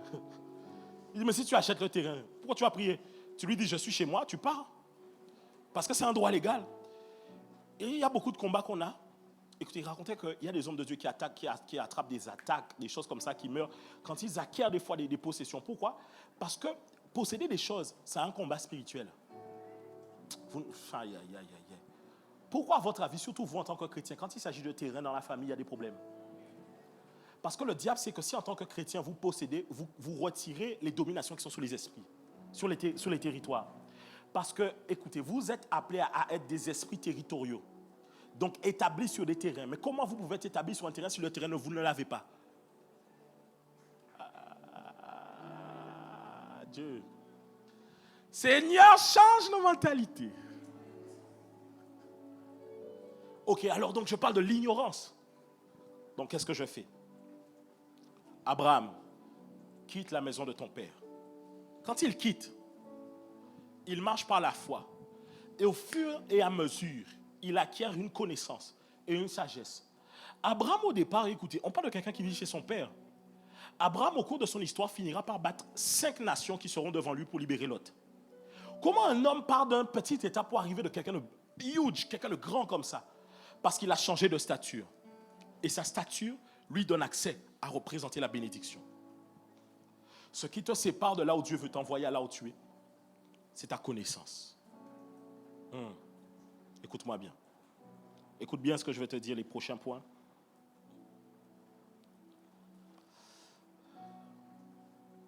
J'ai une phrase en anglais, je vous la dis en anglais, après je vous la dis en français. On est bon? You can never arrive at your future you never seen. Tu ne peux jamais arriver à un futur que tu n'as jamais vu. Il dira à Abraham, parcours. Parcours. Ok, est-ce que tu peux parcourir l'emploi que tu désires avoir, physiquement? Pas tout le temps. Si tu veux devenir, je ne sais pas, cadre dans telle entreprise, est-ce que tu peux y aller dans les bureaux, sauf si tu vas par effraction? Mais comment tu peux y aller?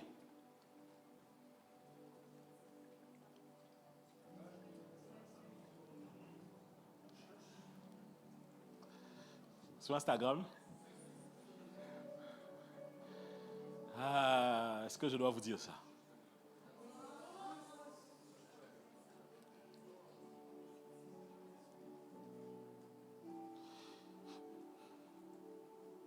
Regarde, quand tu pars en voyage, qu'est-ce que tu fais avant? Tu cherches la destination. Quand tu trouves la destination, qu'est-ce que tu fais? Tu vas sur Internet et tu regardes tout ce qui se dit sur la destination. Mais tu ne te rends pas compte, mais c'est hautement spirituel ce que tu fais. Parce que tu es en train de dire à ton esprit, c'est là où on va. Tu dis à ton corps, c'est là où on va. C'est normal qu'au final, tu y arrives.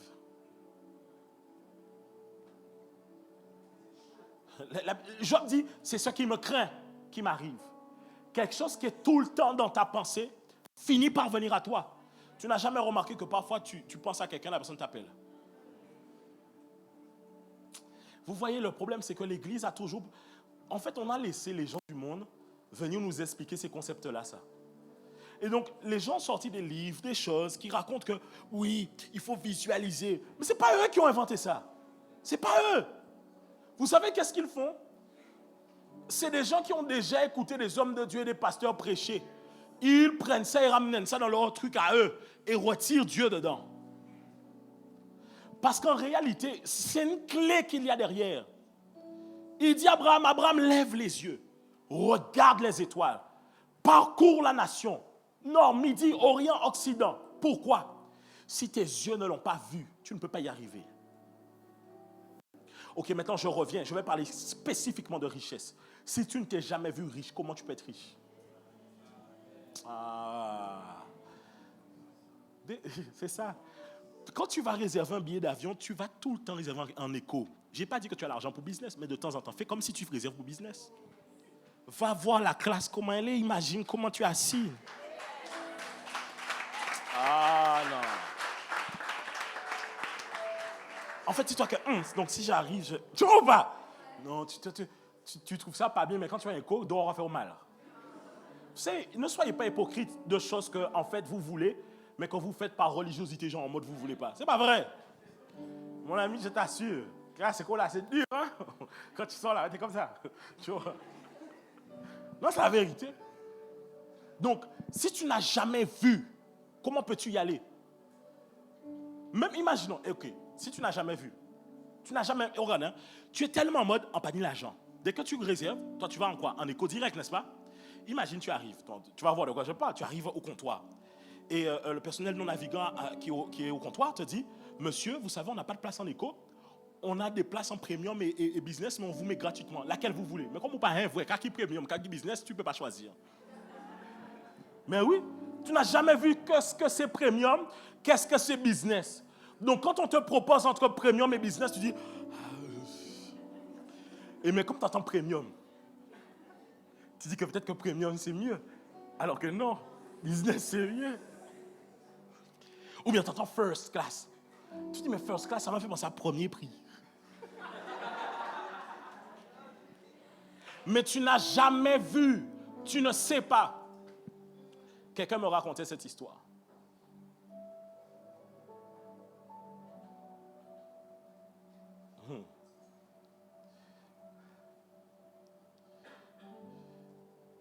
Attendez, je cherche une autre histoire. Similaire.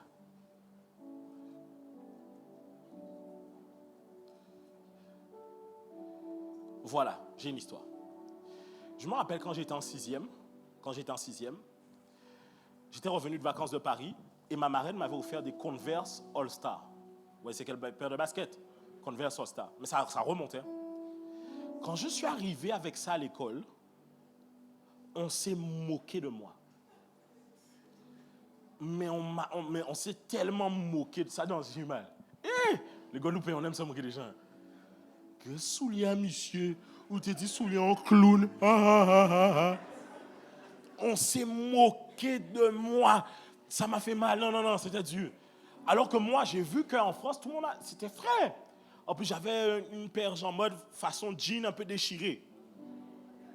Ça remonte, hein, c'était frais déjà. Et ils se sont moqués de moi, moqués.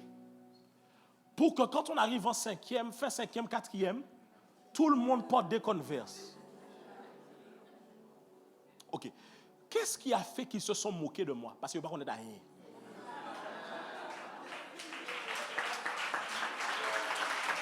Aussi simple que ça. C'est parce qu'ils ne connaissent pas qu'ils se moquent. C'est là où vous allez avoir des gens qui se moquent de vous parce qu'ils ne connaissent pas. Écoutez, si vous ramenez quelqu'un qui n'est jamais allé manger dans un restaurant gastronomique, vous avez perdu votre argent. Il va s'asseoir, il va dire, mais comment c'est où? Comment c'est épicé ça? Pourquoi? Son palais ne connaît pas un autre goût que ce qu'il mange là habituellement. Pour lui, là, il faut que le truc te brûle. Là, c'est un bon manger.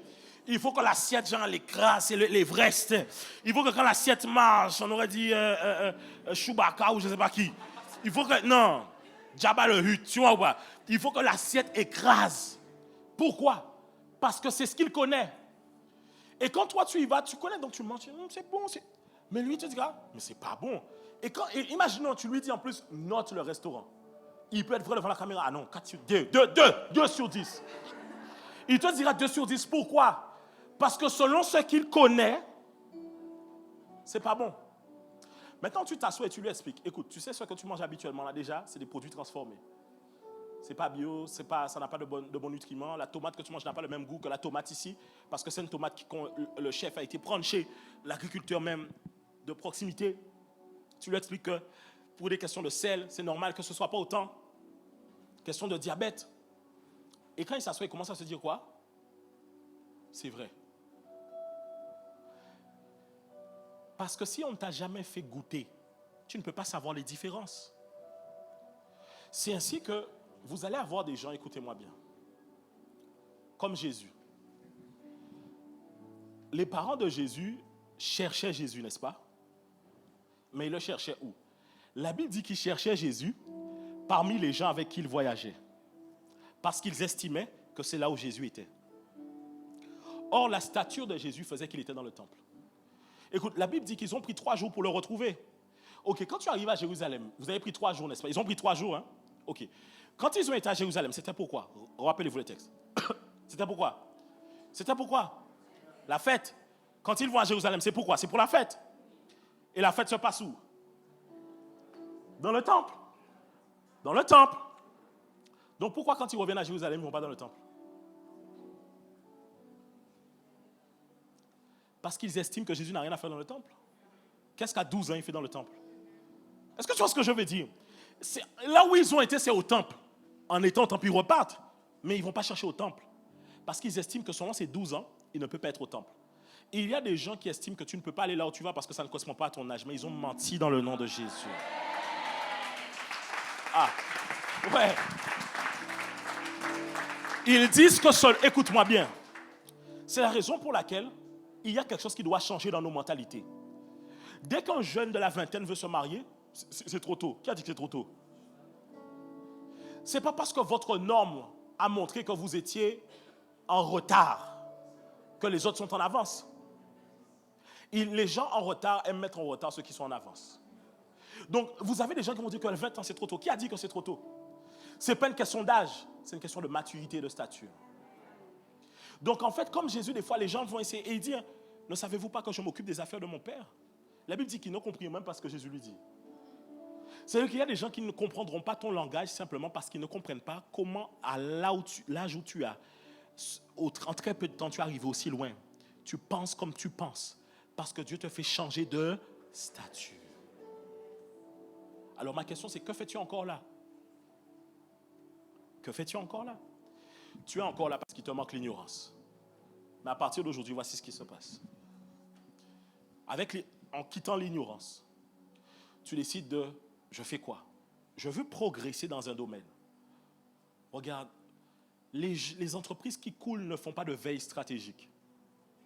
Une veille stratégique te permet d'être au parfum de ce qui se fait. Te permet de savoir qu'est-ce qui se passe. Comment tu peux faire, par exemple, tu es une entreprise, toi tu fais les nails, tu fais les ongles, mais tu fais toujours les mêmes ongles qu'on faisait il y a 20 ans. Comment tu peux faire les sourcils? Tu fais les sourcils d'il y a 20 ans. Tu fais les contours, les dégradés, tu fais ça ceux d'il y a 20 ans. Tu fais les photos, mais tu fais les photos là, tu sais quand le flash était bien sur notre visage là. C'est comme ça. D'il y a 20 ans. Tu sais pourquoi? Par manque de connaissances. Et donc tu marches dans l'ignorance et tu ne sais même pas où tu vas. Écoutez, certains d'entre vous, vous ne savez pas quoi faire parce que vous ne savez pas ce que vous pouvez faire.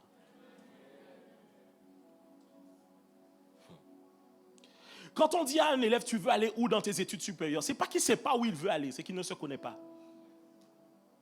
Tu ne sais pas quoi faire de la vie parce que tu n'as pas encore la connaissance de qui tu es. Si tu apprends à connaître qui tu es, tu sauras où tu dois aller et tu sauras qui peut t'accompagner. C'est ainsi que c'est une erreur d'être ignorant et de se marier. Parce que lorsque deux ignorants attrapent la connaissance dans le mariage, il se pourrait que leur connaissance soit qu'on n'aurait jamais dû être marié. Je parle de connaissance. Écoutez, la chose pour laquelle Adam et Ève sont sortis du jardin, ce n'est pas simplement un fruit.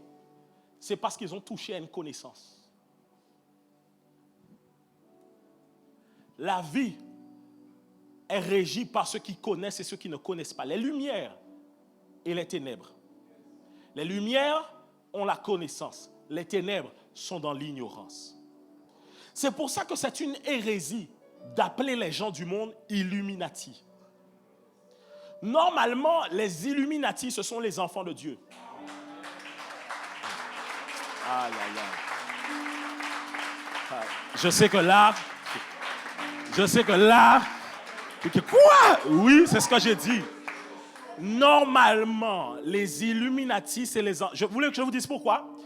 Illuminati, ça veut dire illuminé. Ton père est le père des lumières, donc tu es une. Comment c'est les autres qui ont plus de lumière que toi? Ah non. Est-ce que je parle à quelqu'un? Écoutez, s'il y a une chose, je fais une parenthèse, je peux aller là-dessus. S'il y a une chose que j'ai compris très tôt, c'est que je dois chercher la sagesse. La sagesse te permet d'aller loin, vite, avec stabilité. Quand tu ne connais pas, écoutez, je vais vous donner encore plus.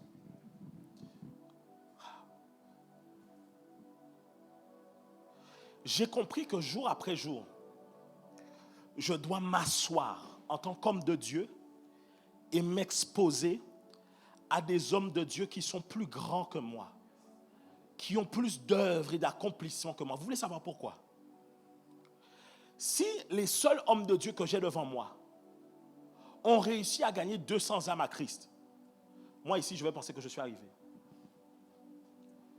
Or que celui qui réussit à gagner Renard Bonquet en un jour, on parle au Nigeria, dans la ville de Benin City, un jour, 1 million d'âmes à Christ, un jour. On dit l'homme qui a fait trembler l'Afrique. Croisade d'évangélisation, je t'assure, perpète, on ne voit pas. 1 million d'âmes gagnées à Christ. Quelqu'un comme ça, quand tu vois, tu dis, mais c'est possible de faire ça. Tu rentres et tu dis, non, il y a quelque chose qui doit changer en moi.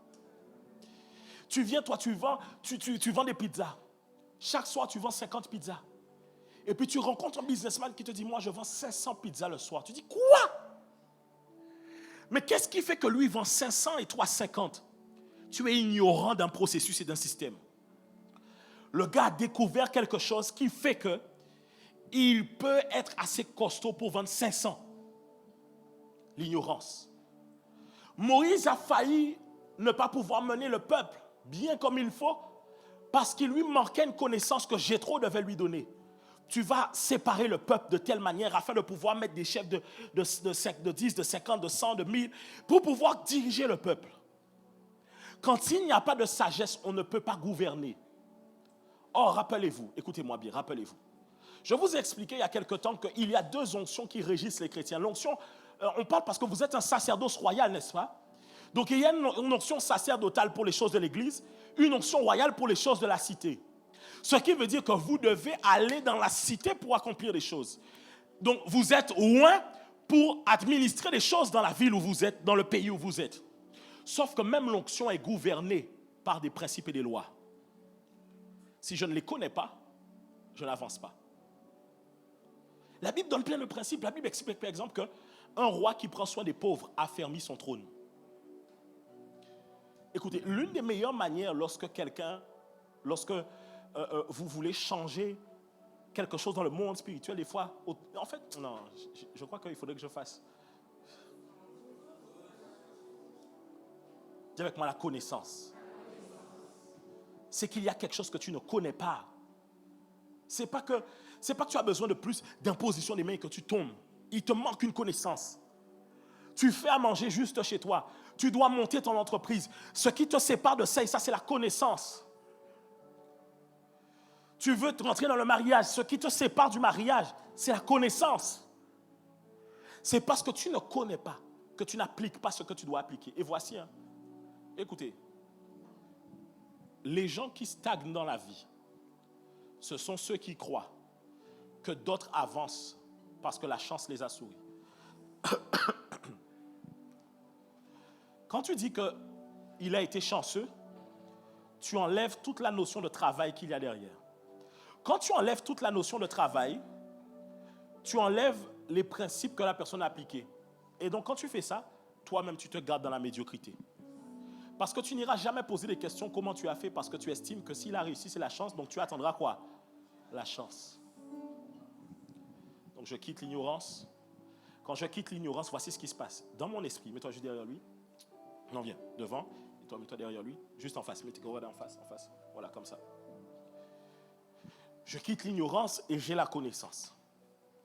Ce qui va se passer quand j'ai la connaissance, c'est que avant même que physiquement ça change dans ma vie, spirituellement ça a déjà changé.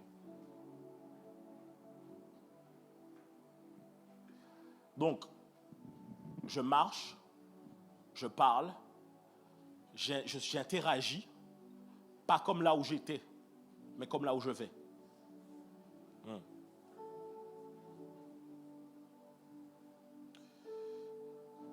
Ton attitude doit changer pour que Dieu te pousse dans la prochaine saison où tu dois aller. Dieu ne t'amène pas d'une prochaine gloire à une autre s'il ne voit pas que ton système de pensée a déjà changé. Je reprends l'exemple. Vous savez, les gens qui ont réussi dans la vie n'aiment pas rester avec ceux qui n'ont pas réussi. Vous savez pourquoi? Parce que ceux qui n'ont pas réussi ont un système de pensée qui peuvent les amener à haïr ceux qui ont réussi. Et donc c'est là où vous allez voir que ceux qui ont réussi aiment habiter entre eux. Parce qu'il n'y aura pas de jalousie. Si nous tous on a réussi, est-ce que je serais jaloux de ta voiture? C'est pour ça que vous avez des gens qui changent de quartier quand ils réussissent. Parce qu'ils ont conscience que là où ils sont, les gens finiront par mal les voir. Mais voici ce qui doit se passer. En tant que chrétien, on est la lumière du monde. Et donc, ceux qui sont autour de nous et qui nous suivent sortent des ténèbres. Et donc maintenant, voici ce qui doit changer avec nous chrétiens. Si dans ma famille, je suis celui qui a réussi, je n'irai pas changer de quartier. Je changerai le quartier. Mais pour ça, il faut avoir une bonne mentalité. Si dans le quartier, tu arrives et vous êtes à 5, c'est des membres de la famille, et que toi, tu as changé de stade, la bonne attitude, c'est de dire, je vais vous montrer comment vous allez arriver aussi. Vaut mieux que dans tout le... En fait, vaut mieux qu'on change, parce que quelque chose doit changer dans toute notre famille. Ton langage, et je veux parler aux parents, ton langage doit changer. La manière dont tu parles à tes enfants de l'argent, ça doit changer. La manière dont tu... Faites attention, parce que votre langage est synonyme d'un système de pensée. Change-le, et tu permettras à toute ta famille de changer. Et donc, voici ce qui se passe. Un employé de base, qui fait quoi? L'employé qui va rester employé toute sa vie, en tout cas, quand je dis employé, je dis simple employé, c'est-à-dire qu'il est vraiment bas de l'échelle de l'entreprise. Qu'est-ce qu'il fait? Lui, il dit, moi, je viens à mon heure d'arrivée, je pars. À mon heure d'arrivée, je ne fais pas plus que ce que l'on m'a demandé. Sauf que quand, par exemple, tu veux passer à cadre, cadre intervient dans le fait que tu n'as pas d'horaire. Comment veux-tu qu'on t'amène à cadre si on ne voit pas que tu es prédisposé à ne pas avoir d'horaire? Alors, il ne faut pas se laisser abuser. Mais ce que je veux dire, c'est montrer que j'ai une prédisposition, que mon état d'esprit a déjà changé. Ça veut dire que je commence à me dire que pour là où je dois aller, quelque chose doit changer. Tu dis que tu es appelé au ministère, mais tu te comportes comme quelqu'un qui fréquentera l'église toute sa vie. Tu ne cherches pas à grandir en connaissance, en sagesse. Si tu ne grandis pas en sagesse, en connaissance, tu n'iras jamais loin dans la vie. Mon but pour toi, c'est de te dire que je prends la connaissance, je change de stature, et en changeant tout ça, venez, j'ai accès à quoi? À la bénédiction. Au final, vous allez voir que j'ai tout ça dans ma vie, mais tout ça est le résultat de quoi? De d'abord la connaissance et la sagesse que j'ai au départ. Et donc ma question pour toi encore ce matin, c'est que fais-tu encore là? Est-ce qu'on peut acclamer le Seigneur pour nous? Merci. Dis avec moi, que fais-tu encore là? C'est l'ignorance de qui tu es qui fait que tu marches avec n'importe qui. C'est l'ignorance de qui tu es qui fait que tu ne sais pas quoi faire. C'est l'ignorance de qui tu es qui fait que tu acceptes ta condition actuelle. Regarde, tu acceptes d'être malade parce que tu ignores ce que Dieu a dit à ton sujet. Or, la Bible dit, écoutez, la Bible dit, venez à moi comme les petits-enfants, parce que le royaume des cieux, laissez venir à moi les petits-enfants, parce que le royaume des cieux leur appartient. C'est ça. La manière dont un enfant doit voir, c'est Dieu a dit ça, alors je crois. Dieu dit que par les meurtrissures de Jésus à la croix, je suis guéri, je l'accepte. Il n'y a pas autre chose. Je ne réfléchis pas à autre chose. Il l'a dit, alors je l'accepte. Dieu dit qu'il s'est fait rejeter afin que je sois accepté. Alors je ne peux pas accepter le rejet que les gens veulent envoyer sur moi. Il y a des gens qui veulent t'imposer un esprit de rejet. Tu sais, il y a des gens qui attendent que ceux qui t'aiment te rejettent. Parce qu'ils veulent voir les autres te rejeter pour que tu sentes le rejet dans ton cœur. Et quand on met en toi un esprit de rejet, on crée en toi maintenant la dépendance. Tu n'auras pas d'esprit de rejet, Jésus-Christ t'a accepté. Il dit qu'il a accepté ma honte afin que moi je puisse avoir la gloire. Il s'est fait humilier pour que je puisse avoir la gloire. Donc, je ne peux pas marcher comme quelqu'un qui est constamment humilié ici-bas sur terre. Si je suis enfant de Dieu, pourquoi je marche comme un esclave sur terre? Quelque chose doit changer. Quand je prends conscience de qui je suis, je décide d'accepter. Regardez, écoutez, moi, on m'a donné une connaissance dernièrement que j'avais. Je l'avais, mais ça m'a...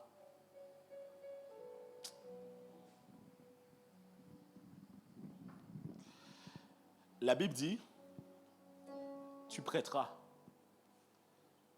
et tu n'emprunteras pas.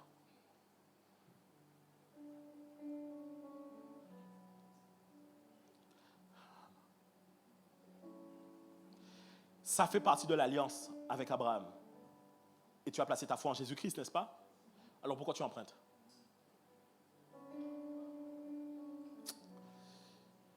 Je me suis assis. J'ai dit, ouais, mais c'est vrai. J'avais déjà ça, j'avais déjà ça.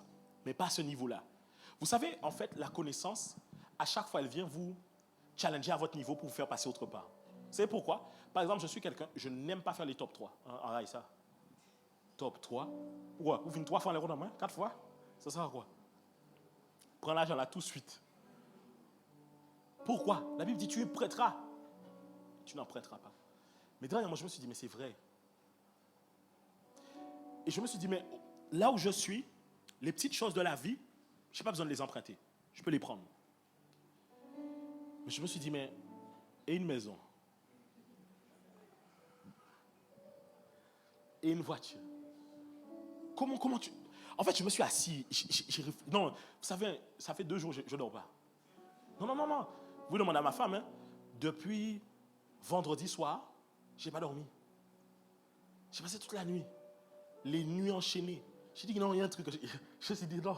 J'ai dit, Seigneur, on est trop ignorants. Je me suis assis et j'ai dit, mais c'est vrai. Le verset n'est pas compliqué. Tu prêteras, tu n'en prêteras pas. You will not borrow. Tu n'emprunteras pas. Ok, alors, Seigneur, j'ai compris. Je n'irai pas acheter le téléphone en empruntant. Je n'irai pas acheter les habits. Tu te rends compte que les habits ont fait les top 3? Quelle hérésie! Les habits. Non, si tu fais les top 3 sur habits, vraiment, c'est que là, bah, raide. Bah, chaud. Vraiment, ça arrive dans la vie, mais bah, chaud. Mais est-ce que tu te rends compte que la Bible dit tu prêteras et tu n'en... Je vous raconte une histoire encore. C'était dans la ville de New Jersey, 2 personnes qui sont arrivées dans la ville de New Jersey. C'était un Irlandais et c'était un Juif. Et je vous parle de l'histoire de ce qui s'est dit factuellement dans cette histoire, pas de ce que les gens disent en général, de ce qui s'est dit dans l'histoire. L'Irlandais arrive dans la... C'était une ville du New Jersey, je crois que c'était ça, New Jersey. Et il arrive Et il fait plusieurs temps dans la ville.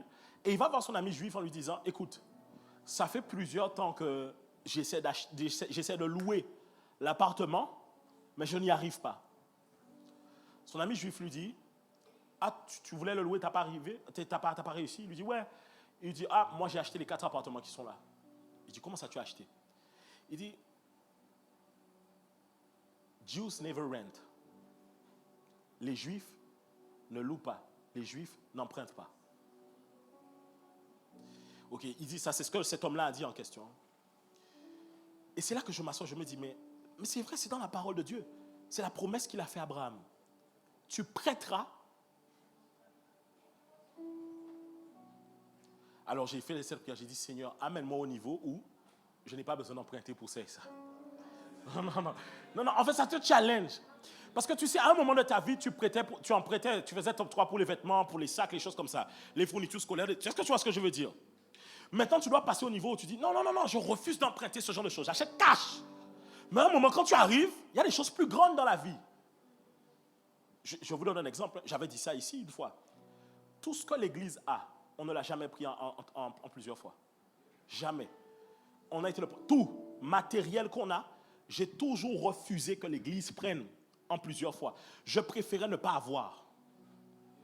Je vous assure, il n'y a rien qui est ici. Que l'Église est venue, on a fait un top 3, un crédit. Jamais. J'ai dit à la hauteur là où c'est, on fait un virement. Cash. Pourquoi? La Bible dit, tu prêteras. Ça te challenge. Parce que tu te dis, mais c'est vrai. Et combien de fois le fait d'emprunter t'a mis dans des problèmes? Tu te rends compte que Dieu connaissait toutes choses.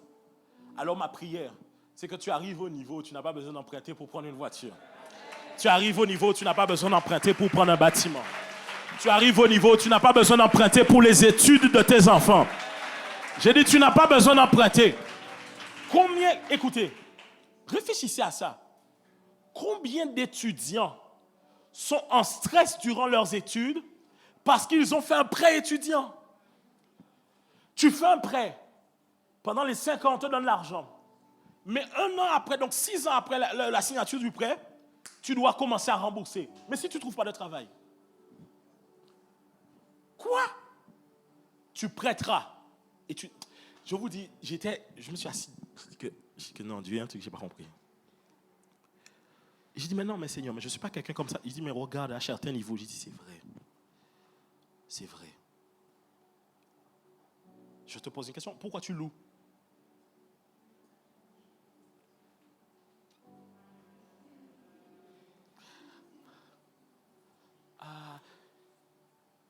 Il dit, parcours la nation et tu posséderas le pays.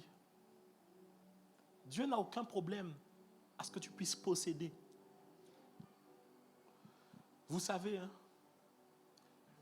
le monde dans lequel on vit, si vous n'avez rien, écoutez-moi, si vous, en stature et en grâce, vous n'avez rien, les gens feront ce qu'ils veulent avec vous.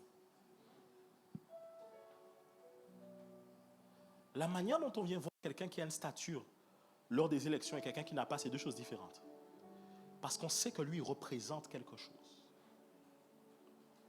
Ma prière, je t'assure, c'est que je suis venu pour te dire, sors de là où tu es aujourd'hui. Sors de ce stade-là où tu es. Tu es appelé à tellement faire plus avec Dieu, mais tu te limites parce que tu ne vois pas plus. Alors cette semaine, va dans ton domaine, renseigne-toi sur ce qui se fait le plus. Renseigne-toi sur comment les gens font plus. Tu sais, c'est parce que tu n'as jamais vu quelqu'un faire plus que tu n'imagines pas que c'est possible. Renseigne-toi sur les gens qui ont accompli plus. Tu es peut-être, allez, je donne un exemple. Je donnais cet exemple à une infirmière. Je lui disais, regarde, tu es infirmière aujourd'hui. D'accord. Mais pourquoi pas demain créer un centre de santé? Parce que dans ta tête, tu te vois toujours, tu es infirmière libérale, tu vas aller, et puis, mais crée un moment ton truc à toi, ton cabinet, ben demain fais un centre de santé. Parce que si tu ne te projettes pas, ce sera tout le temps toi qui iras faire les soins. Mais à un moment dehors qui fait mal. Pourquoi ne pas se projeter? Tu dis que oui, regardez, il y a des gens qui me disent, pasteur, en ce moment c'est dur, je n'ai pas d'argent. Et combien de talents et de dons que tu as, mais que tu négliges? Toi, quand tu fais les bokits, les gens font comme ça. Mais on ne veut pas vendre bokits. C'est pas assez à ta hauteur. Combien de gens qui cherchent des sorbets au coco le dimanche et qui n'en trouvent plus?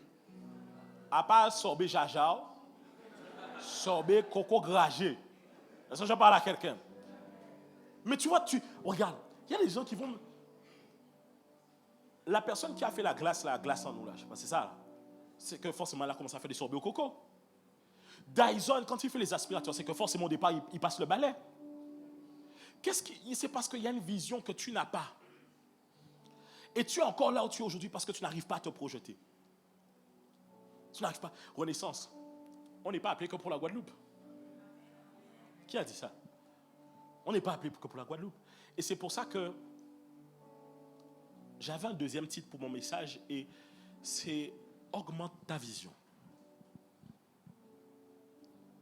Durant les temps qui vont venir, 2023, je vais t'étirer tous les dimanches.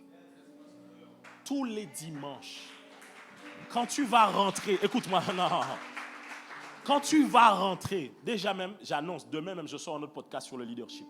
Demain matin, soit ce soir à 20h, soit demain matin à 7h, regardez. Je sors ça le lundi pour que tu aies une nourriture. Que quand le lundi arrive, il y a quelque chose en toi qui change. Je ne suis pas à l'aise là où je suis. Je dois aller plus loin, je dois faire plus. Est-ce que je vais me limiter à ça? Tu dois arrêter, écoute, c'est normal. Ok, tu es au stade où par exemple, tu loues aujourd'hui. Tu loues là où tu habites. Mais demain, tu dois arriver à un stade où tes enfants auront de quoi avoir pour louer eux pour avoir de l'argent. Tu ne peux pas quitter cette terre. Aïe, aïe, aïe. Non. Est-ce que ça vous bénit ce matin? Écoutez, j'ai dit ça la semaine dernière, je l'ai expliqué. Je crois qu'il y a 2 semaines, j'ai dit au staff,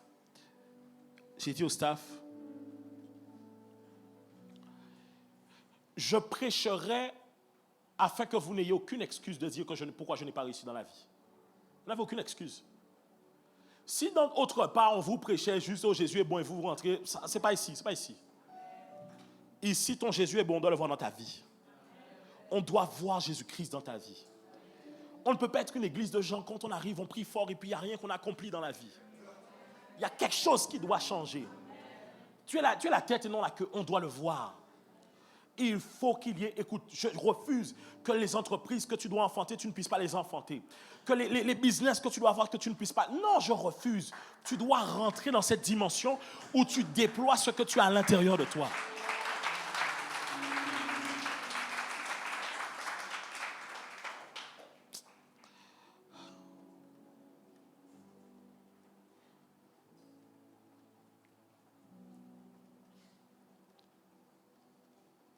Regardez, Psaume 37, 29. Et je vais terminer sur ce verset. Psaume 37, 29. Psaume 37, 29. Et je termine sur ce verset.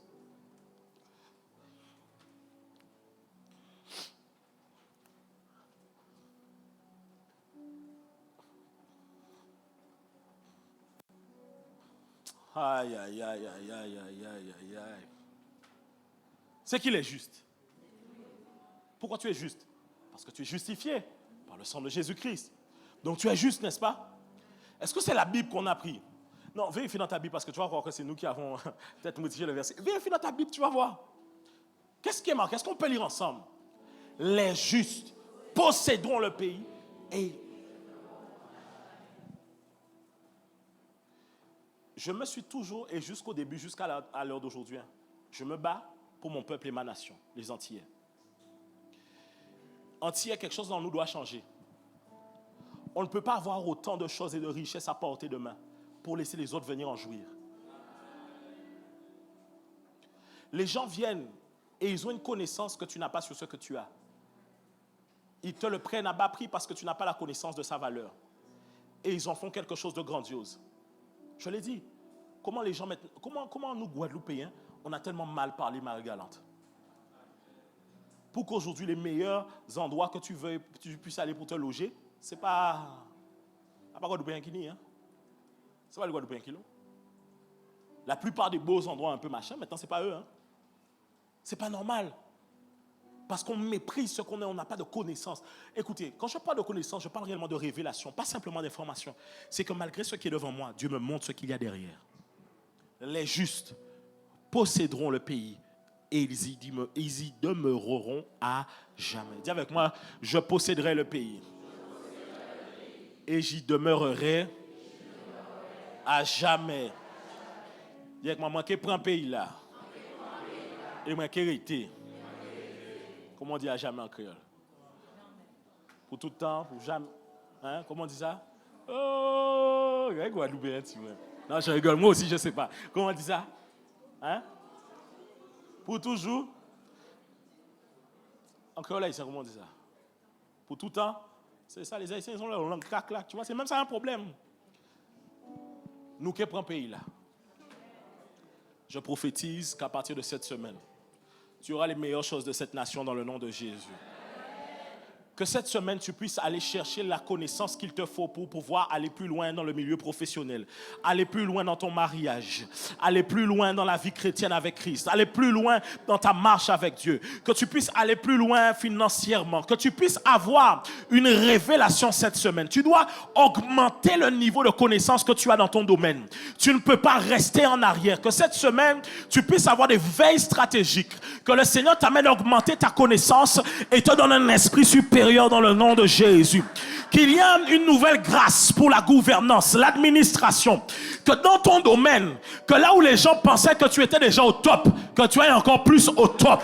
Que là où les gens pensaient que tu étais au sommet, que tu ailles au sommet du sommet. Que là où les gens pensaient que tu étais déjà arrivé, que tu puisses leur montrer qu'il y a encore une limite.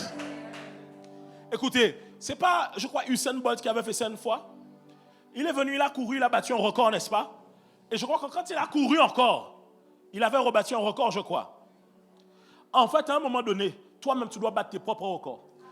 Il n'y a plus personne en comparaison, c'est toi et toi. Tu as fait bien hier. Aujourd'hui, on fera encore mieux. J'ai dit que tu vas briser les pronostics et faire de plus grands records dans le nom de Jésus. Tu sors de là où tu étais spirituellement et tu passes à un autre niveau dans le nom de Jésus. Une nouvelle dimension dans le nom de Jésus. Que la puissance de Dieu se saisisse de toi ce matin et t'amène une révélation qui t'amène à voir à quel point Dieu t'a choisi. Dieu a mis sa main sur toi. Je déclare que tu es la tête et non la queue. Toujours en haut, jamais en bas. Tu es à un pas de là où tu dois aller, mais ce qu'il te faut, c'est une sagesse, c'est une connaissance qui vient briser l'ignorance. Ce matin, je prie dans le nom de Jésus que comme Daniel, comme Joseph, il te soit donné un esprit supérieur dans tes entreprises, dans les administrations, dans ton école, dans le nom de Jésus. Que tu sois une lumière, que tu ne sois pas dans les ténèbres, parce que tu es une lumière et une ville sur une haute montagne ne peut être cachée. Je déclare que tu ne seras pas dernier. Si tu es dernier, c'est pour pouvoir pousser les autres à aller beaucoup plus loin. Je déclare que tu es une lumière dans ta génération, une lumière dans ta famille, une lumière dans ton quartier, qu'il y ait un renouvellement de l'esprit, un changement de mentalité ce matin et que tu puisses voir comme Dieu voit. Il dit, fils de l'homme, que vois-tu? Que vois-tu? Que vois-tu? Que vois-tu? Que vois-tu? Que vois-tu? Ah! Oui, que vois-tu? Que vois-tu? En tant qu'enfant de Dieu, tu ne peux pas voir les choses petites parce que tu sers un grand Dieu. Tu sers le Dieu de l'univers, celui qui tient l'univers entre ses mains. Alors je ne peux pas voir les choses petites. Je dis, je ne peux pas voir les choses petites. Alors je pensais faire moins, mais Seigneur, appelle-moi à faire plus. Hey,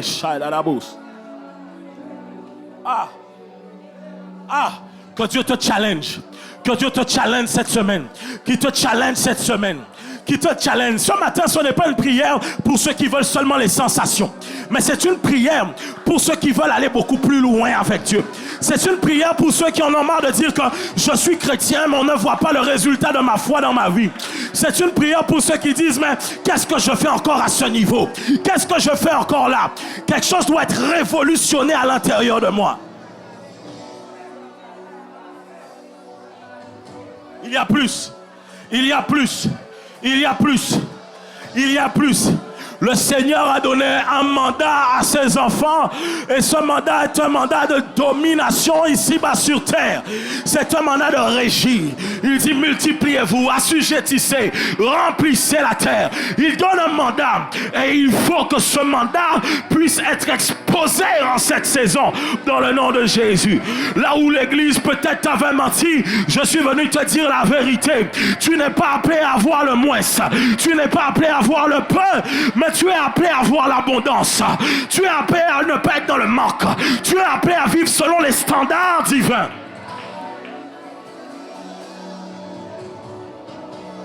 Hey, chate. Re-esetelebosa. Re-atolobosa. La telebosa. Seigneur, je refuse que nous soyons des enfants de Dieu rien que dans la bouche, mais que nous puissions être des enfants de Dieu dans les actes et dans les faits. Que nous ne soyons plus simplement des enfants de Dieu qui parlons simplement « Oh, je suis chrétien », mais que la puissance et son pouvoir puissent être manifestés dans ma vie. Que fais-tu encore là? Que fais-tu encore là? Écoutez, au début de l'église, quand je devais bâtir l'église au tout début, l'église n'était pas encore là physiquement. Quand je parlais avec ma femme, je disais à ma femme, on va commencer l'église dans mon garage. On avait même pensé à un moment à café, je me rappelle, mais on a dit, dans mon garage, on cherchait un petit endroit. On avait dit, on va commencer dans mon garage. Et puis à un moment, Dieu a amené mon regard sur un bâtiment. Et que gloire à Dieu, regardez, gloire à Dieu. Ce bâtiment-là, c'est mon père biologique qui l'avait. En tout cas, la salle. Je dis, vous vous rendez compte, s'il n'y avait pas la salle, comment on aurait fait? Vous vous rendez compte? S'il n'y avait pas un chrétien pour avoir la salle là, comment on aurait fait? Comment on aurait fait? Parce que ça aurait pu être mon père biologique, mais il n'est pas chrétien. Et puis il me dit, mon gars, tes affaires d'église, je veux en entendre, tu me loues ça. Au début, non, il nous a gracieusement. S'il n'y a pas quelqu'un qui a une salle, comment on fait? Regardez comment des fois maintenant l'église, on lutte pour avoir un plus grand bâtiment. Où sont les millionnaires? Qui disent, pasteur, c'est ce qu'il faut? Voilà. Voilà. Parce que quelqu'un doit avoir la sagesse de pouvoir dire, ok, Seigneur, tu m'as donné l'argent, mais cet argent c'est pour ton royaume. Mais si les chrétiens restent toujours dans la bassesse, vous écoutez, je vous assure, on se moquera de nous tout le temps. Tout le temps. Et je me rappelle, je me disais, mais je disais à ma femme, ok, on fera dans le garage. Et le Seigneur m'a rappelé le bâtiment, mais il y avait plein de trucs dedans. Et au départ, on devait commencer là. Et le Seigneur m'a dit, mais pourquoi vous voulez commencer là alors que vous avez ça? J'ai dit, Seigneur, oui, mais parce que bon, on commence quand même petit, tu sais, parce que bon, les faibles commencements.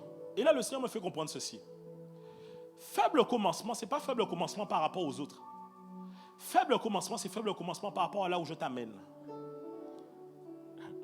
Donc peut-être que quand tu commences, ça paraîtra grand aux yeux des gens, mais pour toi, ce sera un faible commencement parce que je t'amène loin. Vas-y, non, pas dans le garage. Faites ça dans la salle. Tu étais là quand on faisait les travaux. On s'est mis à faire les travaux en quelques jours. Mais imaginez si à chaque fois on se limitait. Chaque fois. Quand on est arrivé ici et qu'on m'a annoncé le loyer, je dis, mais est-ce que ce sera possible? Parce que pourquoi? Avant, on payait un loyer, mais dérisoire après un certain moment. Mais comme tu sais, tu ne connais pas. Ça te paraît. Et je rends gloire à Dieu. Parce que quand on a implanté l'église en Martinique, j'avais ce truc-là pour chercher des salles. Même sans l'argent. J'avais le truc, je dis, on va chercher une salle. Et en Martinique, on a tout un bâtiment. C'est pas on a un bâtiment, il y a d'autres choses. Non, tout le bâtiment est pour nous. Tu sais que tu peux faire le tour du bâtiment. Ah! Un bâtiment refait à neuf. On est arrivé, j'ai dit, mais quand le gars m'a annoncé, j'ai calculé ce que ça va devoir faire mensuellement pour l'église. J'ai dit, mais même avant ça, quand on a été en Martinique et qu'on devait juste faire les cultes, c'était où ça? À l'hôtel, la batelière. Tu sais combien ça coûte? Tu sais combien ça coûte? La batelière. On aurait pu s'offrir en disant, mais non, ça va être chaud. Dieu nous challenge à voir plus grand et à repousser les limites. Dieu nous challenge à voir plus grand et donc quand on est arrivé en Martinique après pour le bâtiment, je vous assure, un vrai de vrai, à un moment, j'étais à deux doigts de craquer. J'ai dit, Seigneur, moi je ne comprends pas là. On est là, on ne trouve pas un machin.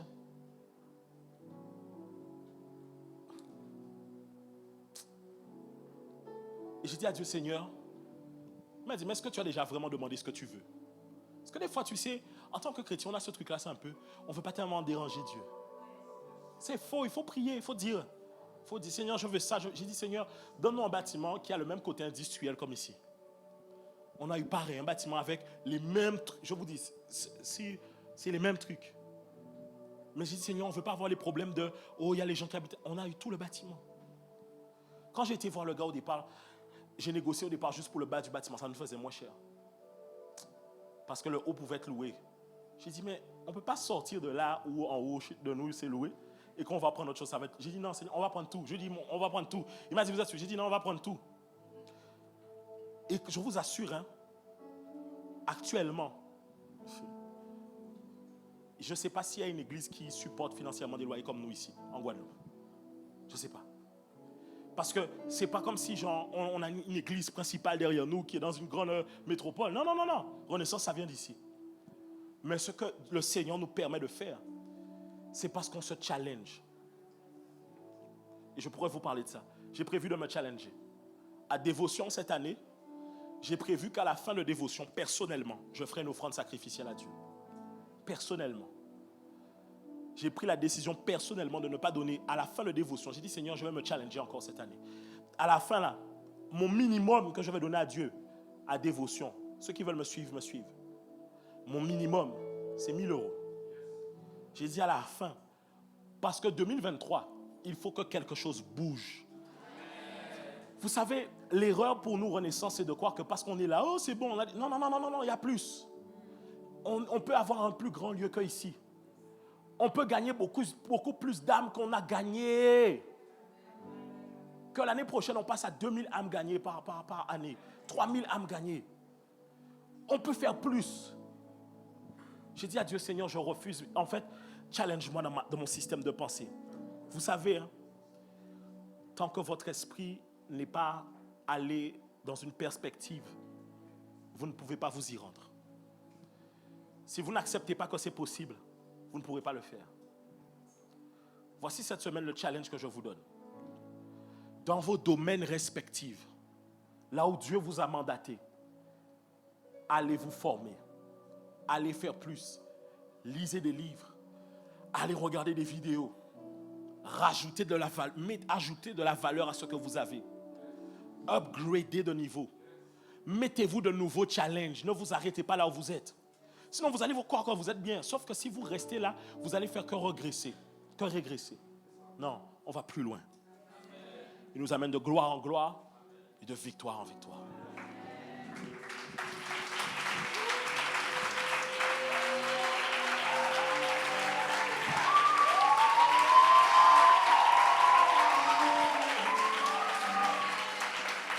Mets ta main sur ta tête, on va prier ensemble. Dis avec moi, Seigneur Jésus, renouvelle ma connaissance.